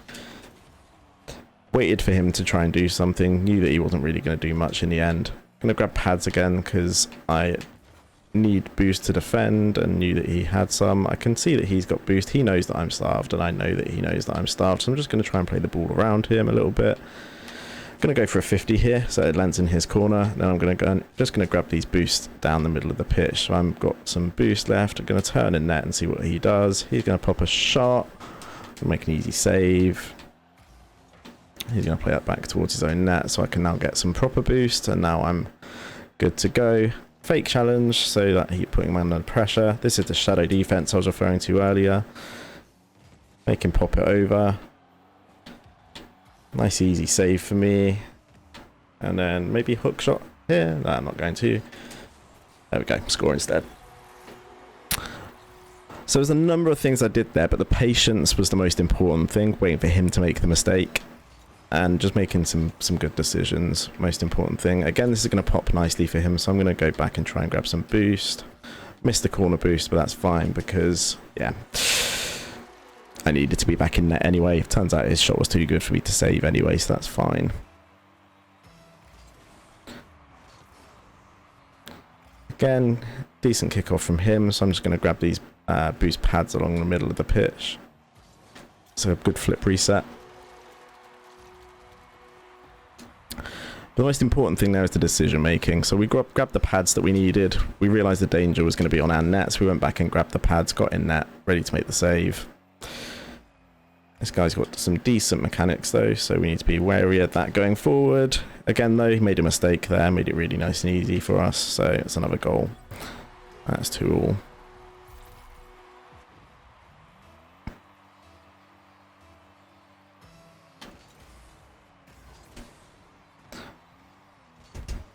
Ah, that's a poor shot from me. I've missed the boost as well. He knows that now, so he's going to try something on me. He messed it up. Hopefully I should be able to score this. Nope, he got back quickly enough. That's fine though. We don't mind that. We didn't concede. That's the most important thing. Again, just a fake challenge to make him do something.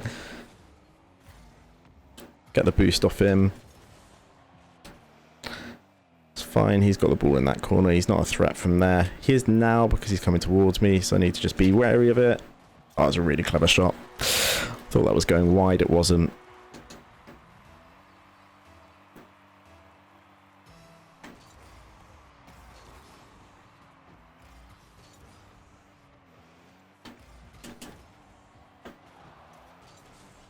I'm going to grab the boost first and then turn on the ball.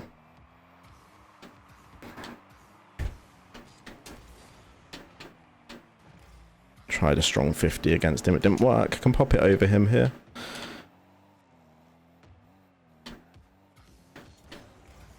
I was going for a bump play. It didn't really work. But that's fine. See what he can do here. He's not going to threaten me from there, so that's fine. It's not against the wall, so I can't do a great deal with this except control it. Take it along the wall now. Oh, I was going for a demo, missed him. That's unfortunate.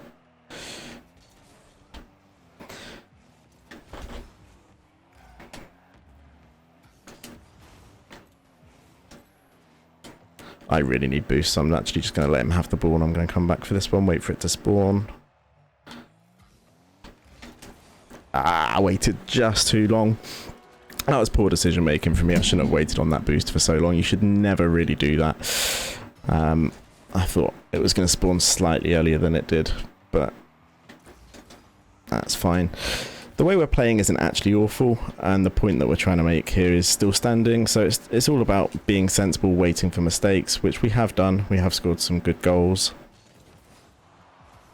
He's also scored some good goals, and to be fair, the goals that we've conceded have just been good goals. There's not a great deal we could have done about them. So it's over, so that should be... I got a second touch. If he didn't have that second touch, then we would have got a goal from that. That's my fault. That's a really poor piece of control.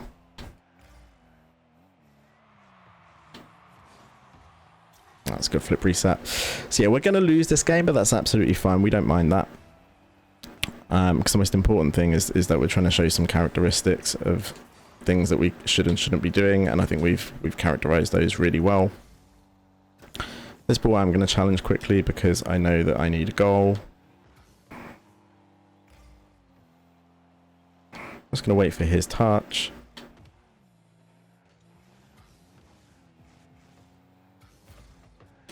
Again, here, waiting for him. Get a 50 once I know that I can. Going to take an early shot. It's unfortunate. Should have scored it, though. That's missed as well. Should have scored that as well, to be fair. We've had our opportunities. We shouldn't have lost this one, but that's fine. Like I said, I'm not too fussed.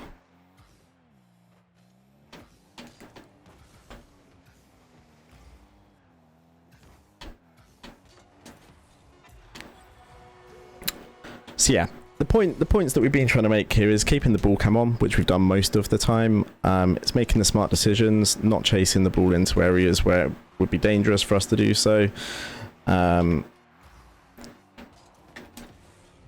Getting the right kind of touches, just being smart about the way we're playing. Yeah,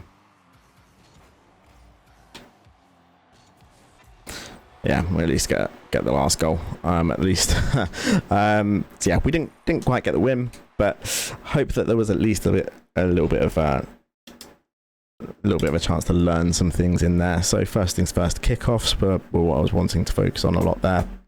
Making smart decisions, i.e. not challenging in the corners, grabbing the boosts that we needed, all of those kind of things. So that was all fine. So yeah, I hope that there was something worth learning in there for you.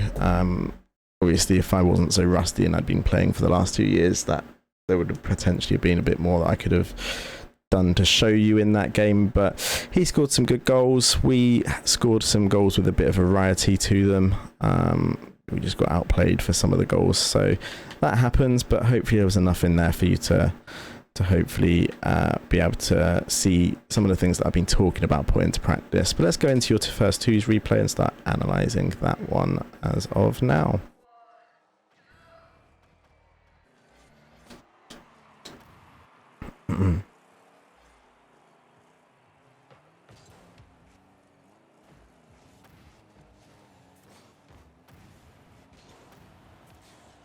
Good challenge.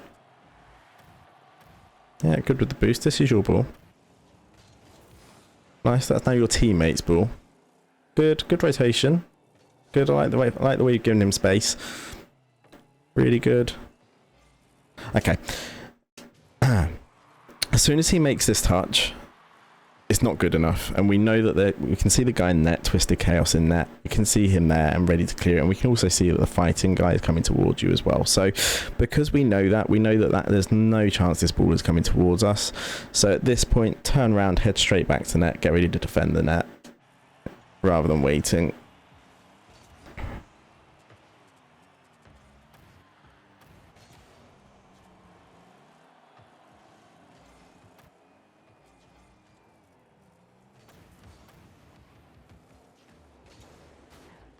would have been easy with ball cam on.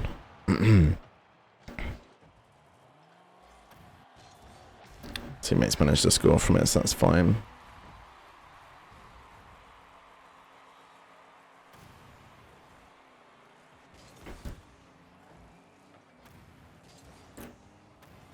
Good bump, really good bump.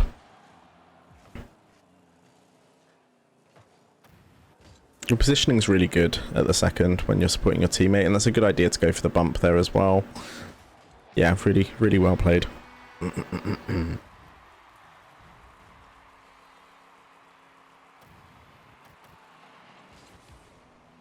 again, the kickoff's letting you down again, but we're going to stop mentioning that because we've already been over it quite a few times.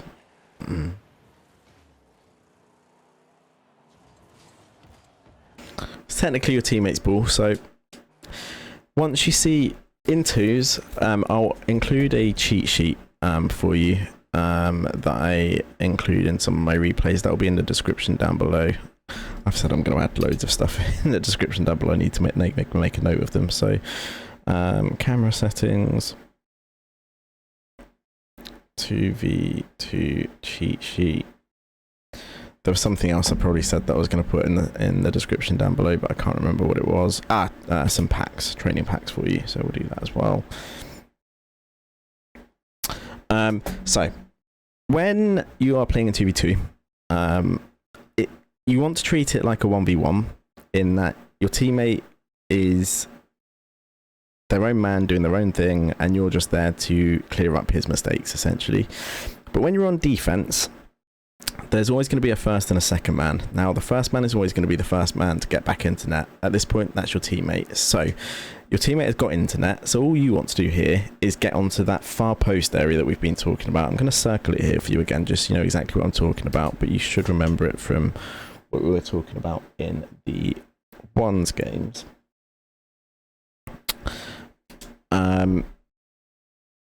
Get into that position and let your teammate deal with this. He was number one. He was there first. It's his to deal with. If he doesn't choose to come out and deal with it, that's fine. That's up to him. That's his decision to make. It's you know, you're behind him, ready to make a save if he does make a mistake. But what's happened here instead? You've cut across him, so he's come out for it. He's missed it, and now you're both kind of out in this same area. I think I focused on the wrong person, actually. I don't think that was your teammate that I was looking at, but I think maybe it was. It's irrelevant. Anyway, he did still come out, so you're both in the same area. You got away with it, but basically when you're playing in twos, it's slightly different in threes, but we're focusing obviously on ones and twos at the second. You never want to be taking up the same area as your teammate, ever. Because it just leaves your net so unguarded. And it can create a whole load of problems for you. This is really good positioning. That's a really good shot. Well played. You said you were... I'm sure one of the things you said you were struggling was aerials. And to be fair, I had seen it before that point. But that was a really, really good shot. Well played.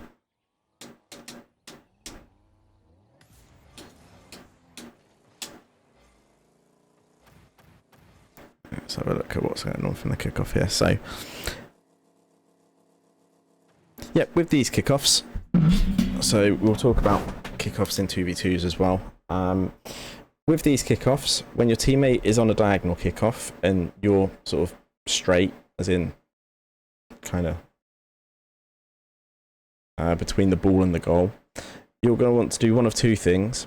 Okay, now either you're going to want to turn to the left and go for the corner boost that would have been behind him, as in behind your teammate.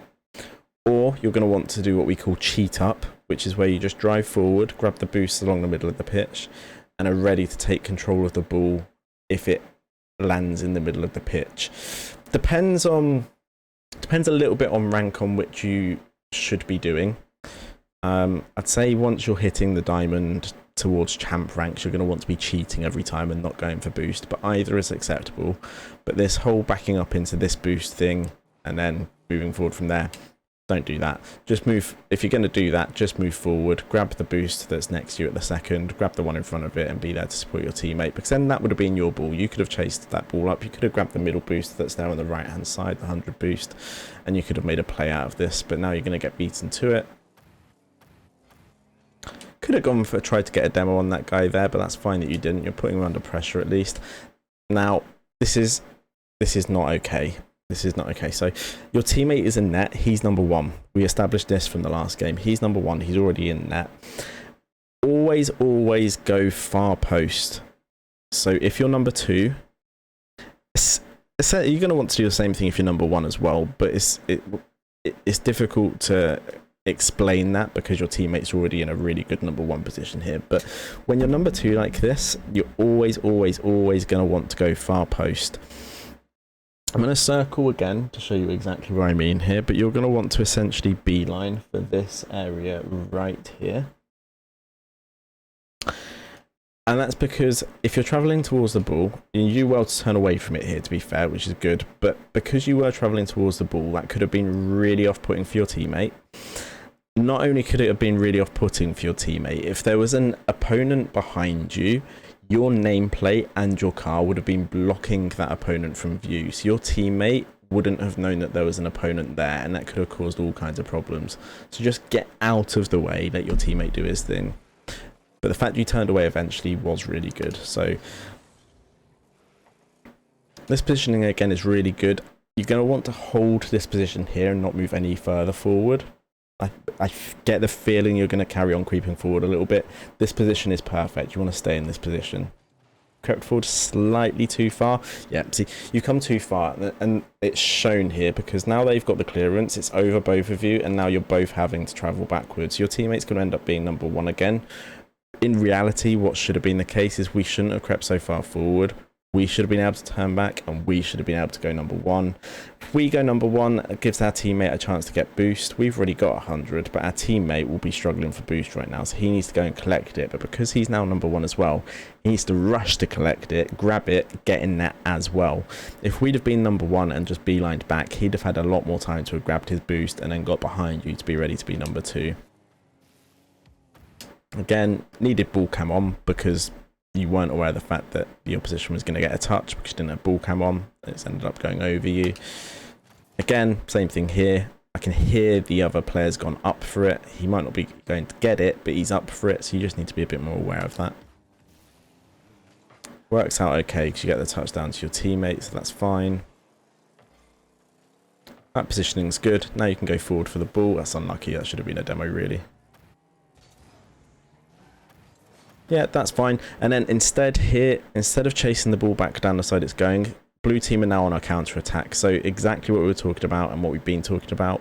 Instead of chasing the ball down this side, switch it over, go to the opposite side, go towards that far post area. Going to circle it again right here.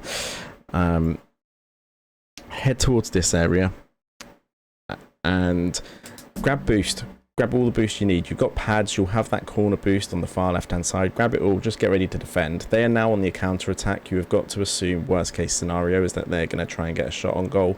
You need to be ready to be there and defend, especially because your teammate is coming in to try and challenge this. Just beeline for net. You get in his way, not directly, it doesn't affect him as such, but you could have got in his way had he have got a touch there.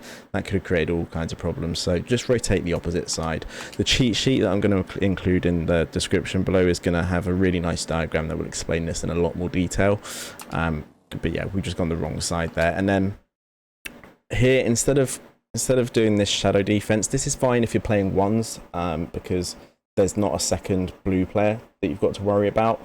But because your teammate is on that wall, and you can see him there, he's not going to be able to help you defensively at all for at least a second or two after they get the ball towards the centre.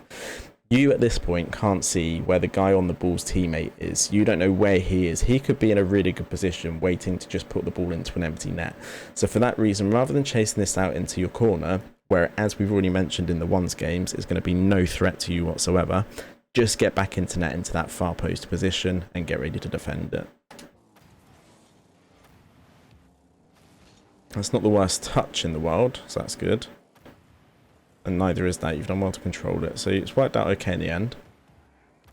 Again, ball cam probably should have been on.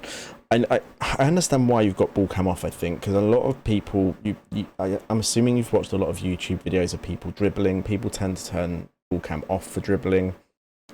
I'm one of the few people who doesn't, but that's irrelevant. Most people do, and it does help a lot of the time to have it off for dribbling. But when you're on the wall in particular, keep it on, because it allows you to see opponents much better. It also allows you to see where your teammate is and try and drop a pass off to him as well. And again here, as soon as you go past this ball, so here you've gone past the ball, what you're going to want to do is rotate to the opposite side. The cheat sheet that I'm going to put in the description below is going to, again, put this into a lot more detail than my description is going to do.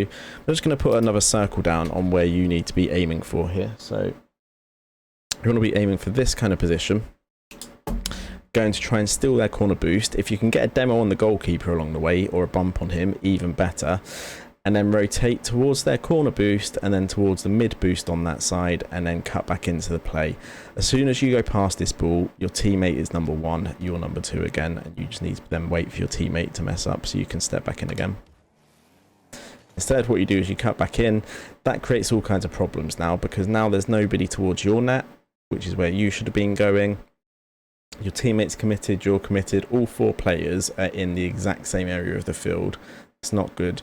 It's a big field. There's more than enough room on it for people to be in different areas. And if you'd have been in a better area here, you could have taken control of this ball. And sure, you get control of the ball anyway, which is fine. But you could have had it, and you could have carried on attacking rather than taking it back towards your corner, which is what you've ended up having to do.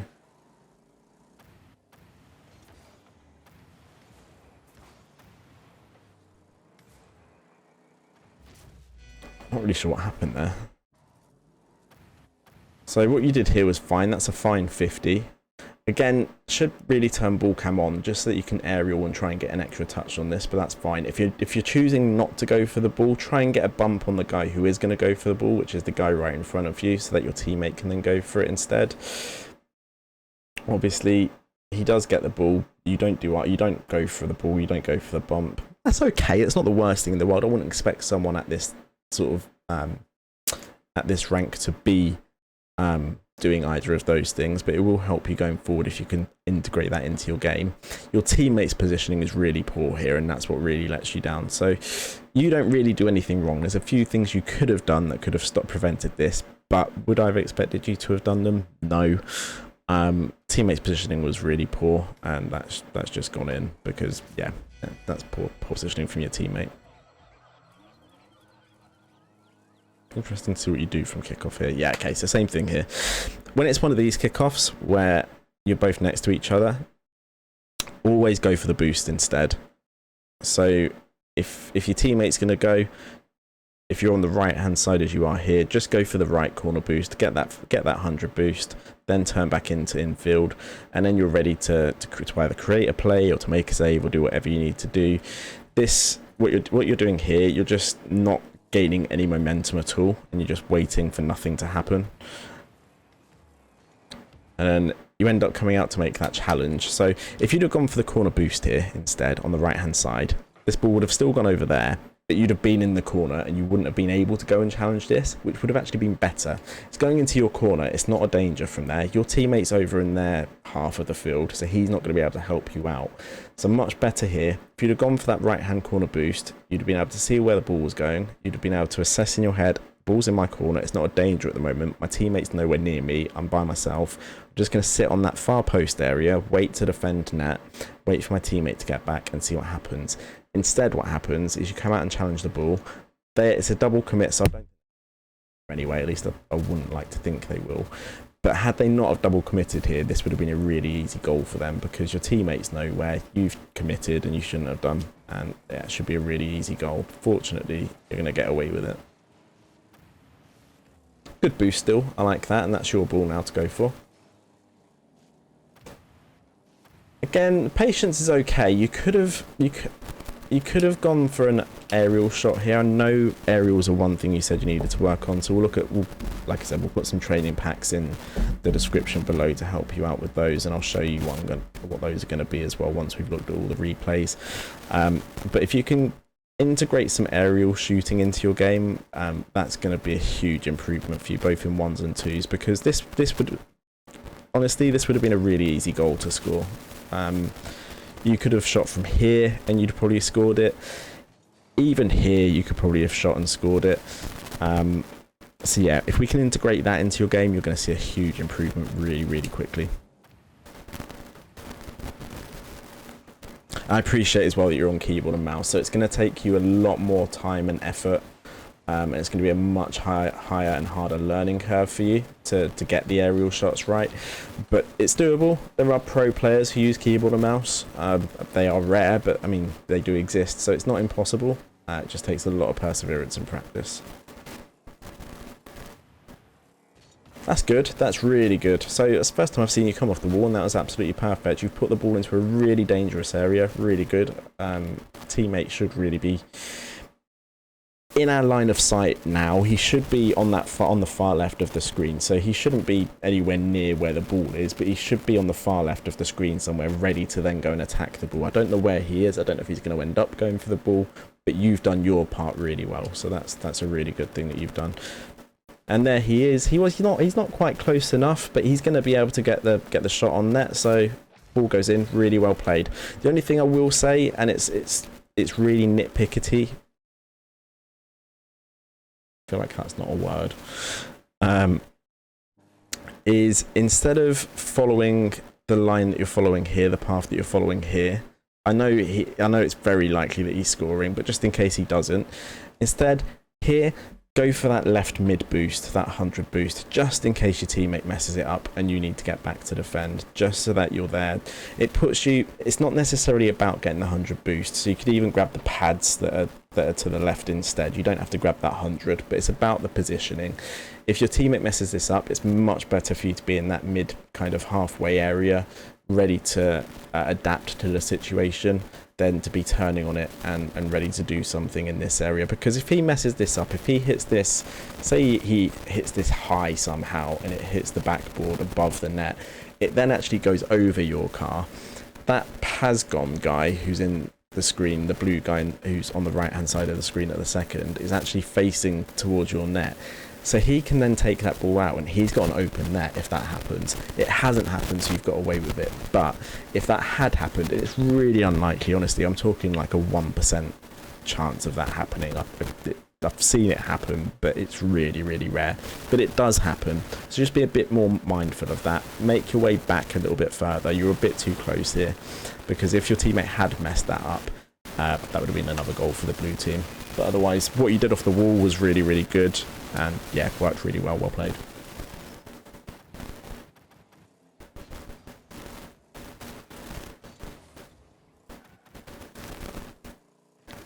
Good positioning. Don't go for that. No. Okay. So, good positioning here. Really good. But your teammate then goes flying past the ball. Once your teammate goes flying past the ball, you know that you are the last form of defense that you've got, so you have got to defend your net, because if this then gets played past you too, it's an open net, and that's then 2-1. So instead of going and challenging this, you can go to challenge it like this, but you need to then immediately turn around at this point and head back to net. Would have probably been better to have just gone back to net directly anyway. But to challenge this, really dangerous, really risky, because even if you get the 50 here, which you do, to be fair, you do get a 50 here, and I know you do because I've already seen it, but it could go anywhere. It could still go towards your net, and it could still, and behind you there is an open net there, so it's really risky. Would have been much better to have just got into net instead.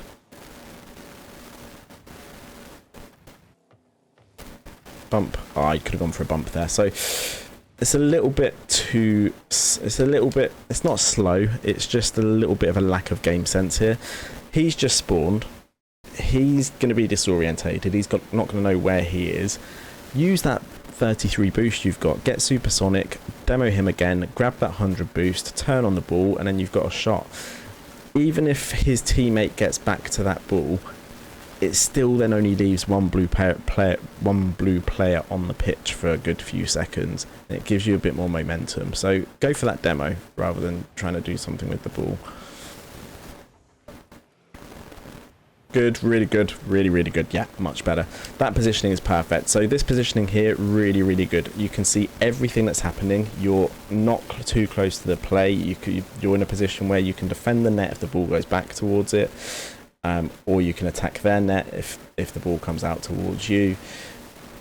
You're in the right area of the pitch, which is the centre of the pitch. You're not too far out to the right hand side, you're not too far out to the left hand side, you're slightly in their half, not too far into their half. Really good positioning, really, really good stuff. Brilliant goal, well played.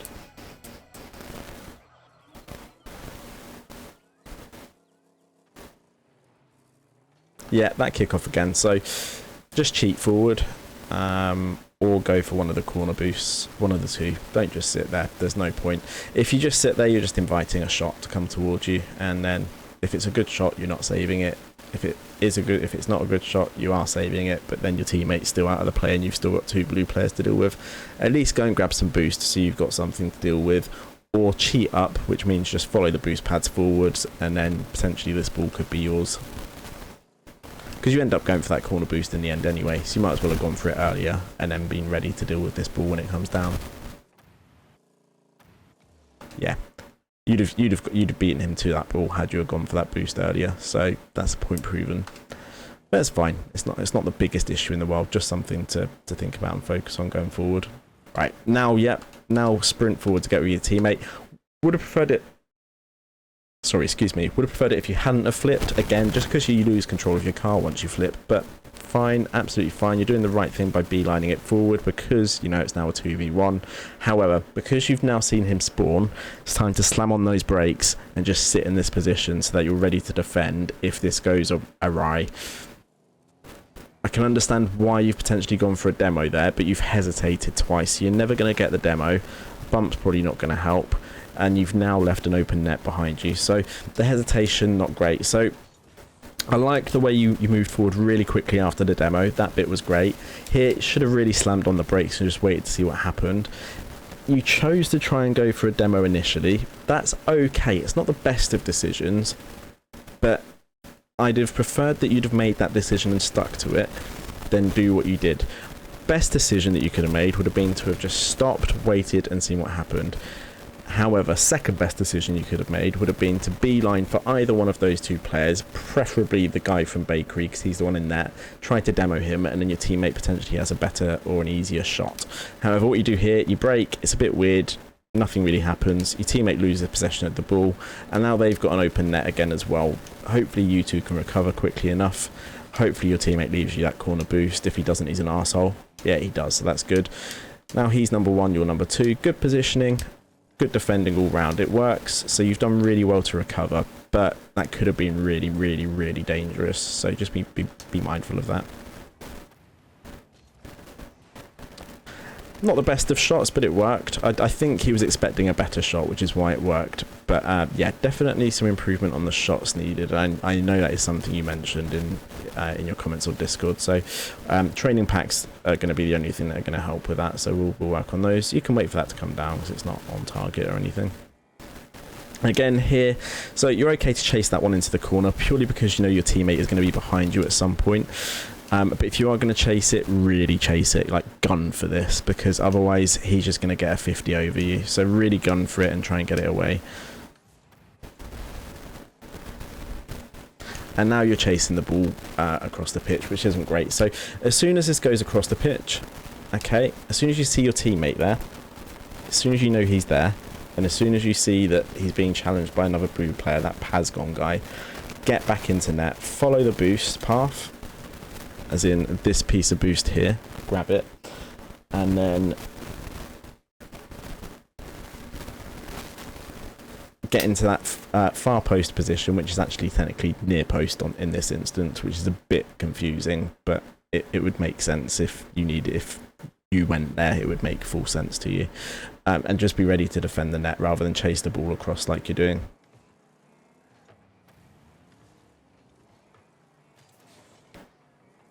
It's good positioning again, really like the positioning.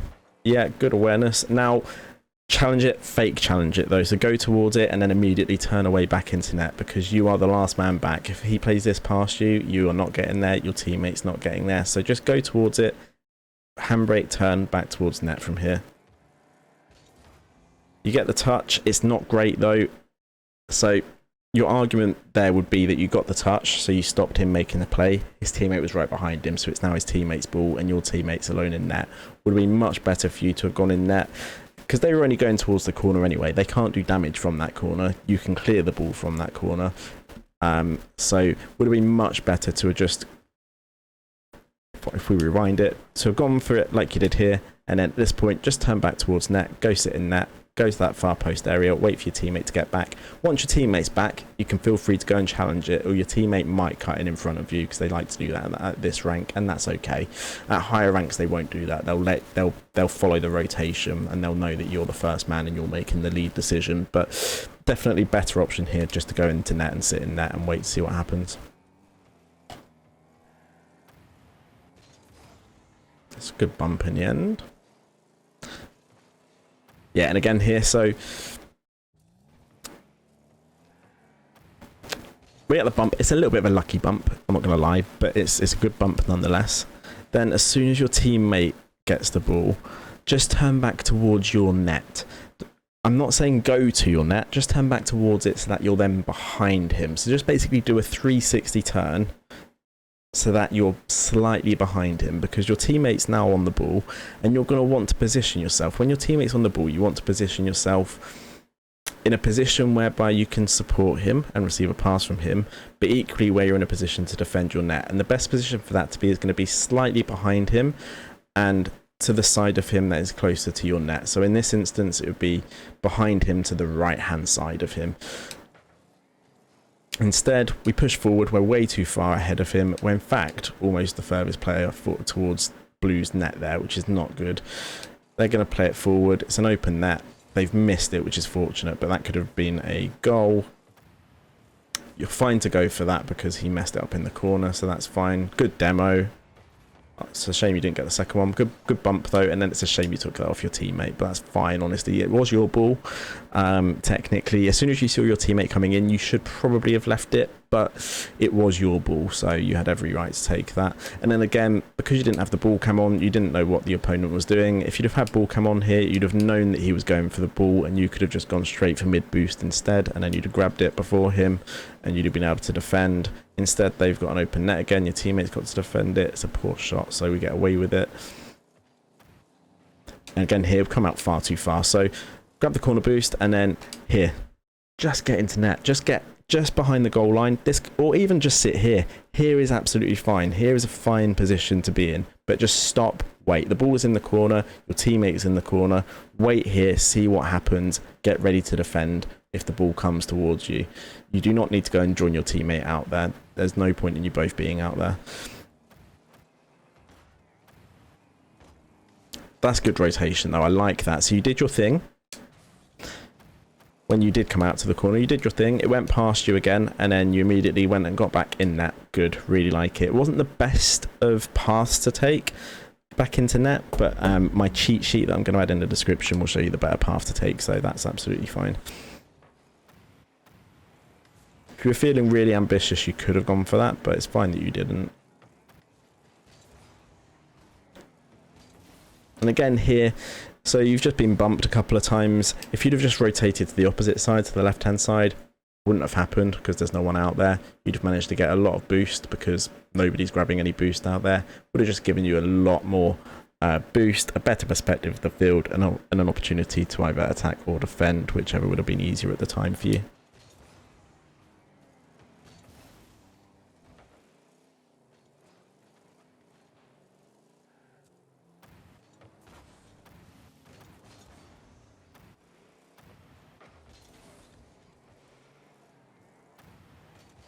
Wow, that was really poor defending from them. Yeah, I'm not surprised they forfeited after that. I think we've got one game left, so let's go ahead and get into that.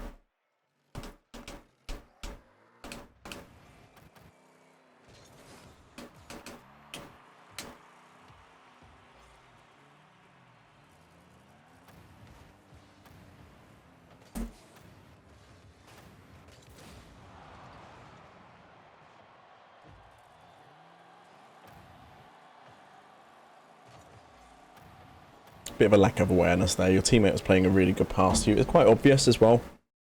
So if we come back to it, teammate here is very clearly passing this to you. You can see from the angle of his car what he's doing. You could have just gone for that, and then he was just basically asking you to clear it for him.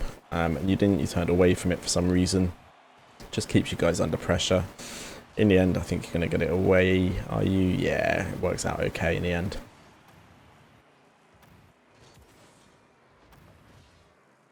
Boost's not there, but that's fine. You made the right decision for going for it. Just unfortunate it wasn't there. And then, yeah, good positioning. Almost perfect positioning. Just a little bit further into net towards that back post and actually on the goal line / slightly behind it. But otherwise, that's really good play. Well played. And then, yeah, I personally wouldn't have gone for the boost here because there's plenty of pads to be grabbed. I can see literally 1, 2, 3, 4, 5, 6 that I could have grabbed on my way forward. That's 72 boost you could have grabbed instead of going for that corner one. But it's not a problem that you've gone for it. It doesn't matter, especially this early in the game. It's fine. Good positioning. So this is the positioning that I was talking about. You're between your teammate and the goal, so you're ready to support him if he passes the ball, but you're also ready to get back and defend if the ball goes towards your net.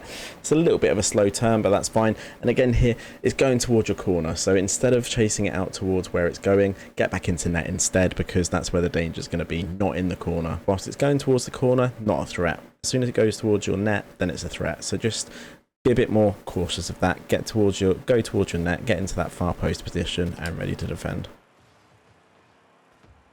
Yeah, see, because that happens. So had you been in that far post position, that cross would have come in and you could probably have cleared that. We're lucky that that fatal, or footstool, but I'm sure it's supposed to be pronounced fatal, Cypher guy. Fortunate that he wasn't good enough to get a good shot there, but that should have been 1-0 really. And then that's your teammate's ball. It shouldn't really have been, because you're obviously there first technically, so it should be your ball, but he is slightly in front of you here. You can see that he's going for it, so just let him have it. And you do in the end, so really well played. Good stuff. I like that. It's unselfish. Rocket League is not a game. People find Rocket League a very selfish game. It shouldn't be. It's a team game at the end of the day, so yeah, well played. Good goal. Again, kick-off problems, but we've already discussed that, so that's fine. Teammate does really well here. You rushed that ever so slightly, but that's fine. You're 1-0 up. It doesn't really matter. As soon as you miss that bump, turn back and go for that boost, and that's absolutely fine. That is the right side to go this time, and the reason that is the right side to go is purely because that ball went towards centre. So because it goes towards centre, you know that there's a good chance it's going to go out to the other side. So coming back the same side you're on is absolutely fine in this instance. Good positioning, actually. I should have called that out earlier, but that is perfect. That is really good stuff. That is where you should go every time I've said it so far. When I talk about that far post position, when you've been following it into corner, this is where you should go. You've done it here, I think, purely because your teammate was back already, but you should be doing this every time, regardless of whether your teammate's back. Yeah, well dealt with. Really well played.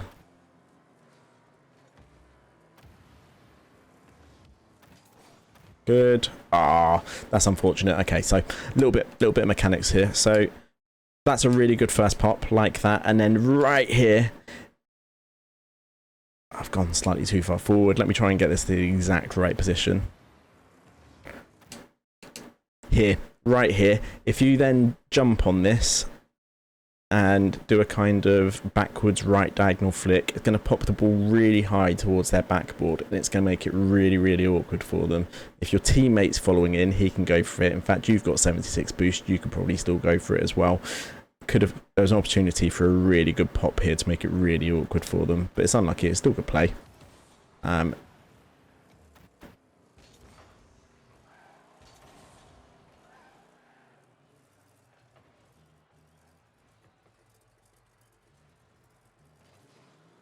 Yeah, so your positioning there again, really good, really, really good. Slightly too far towards the middle of the net, but generally speaking, no problems with that at all. Really, really, really good play. And then again, aerials need a bit of work, but we've already spoken about that. You've already let me know about that. Training packs are going to be what you're going to need to help you with those, so that's absolutely fine.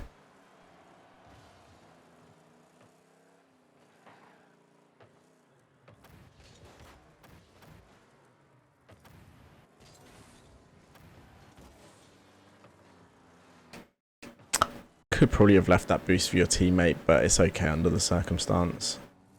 Should have stolen that boost though, because it was clear that he was going to go for it. It's worth stealing it instead of letting them have it. Here you're just in a bit of an awkward position. You should just get back into net, into that far post position, because you're kind of in no man's land and you're not really sure where you should be. And I can tell that you're not really sure where you should be. If that's ever the case, just drop back into that default far post position in there. You can't go wrong with that position.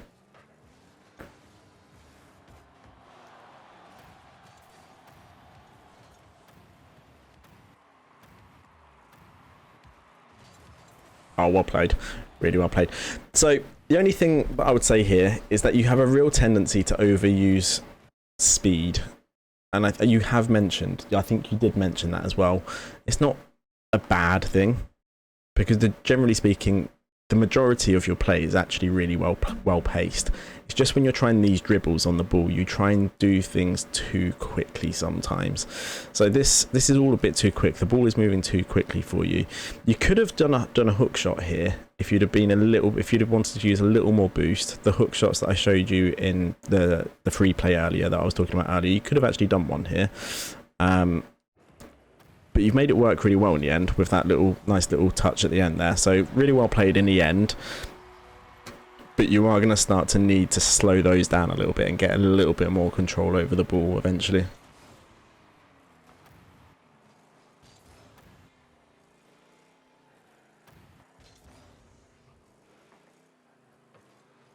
That's a good touch. It's unfortunate your teammate bumped you there. That's either of your balls, so you can have it or your teammate can have it. That doesn't really matter.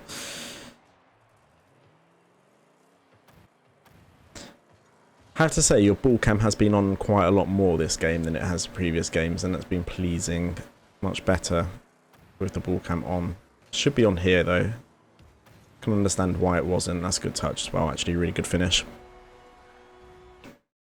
Yeah, good game. So, main things to work on are the kickoffs, 100%. That's the big thing. I'm gonna put in the description my camera settings, because yours are okay. They're just a little bit, they bug me ever so slightly. I think you're seeing a little bit more than you need to be, and it could be a little bit distracting at times, but otherwise it's fine. Learn to do the hook shots, which we went over in free play. Defensive positioning, that far post, really important. Really important. I'm going to put my camera settings in the description. I'm going to put a cheat sheet in the description for you.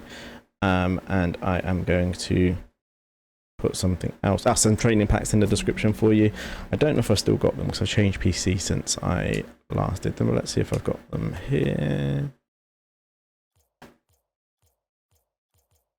No, I haven't, so I'm going to have to find these training packs for you, but I have got them.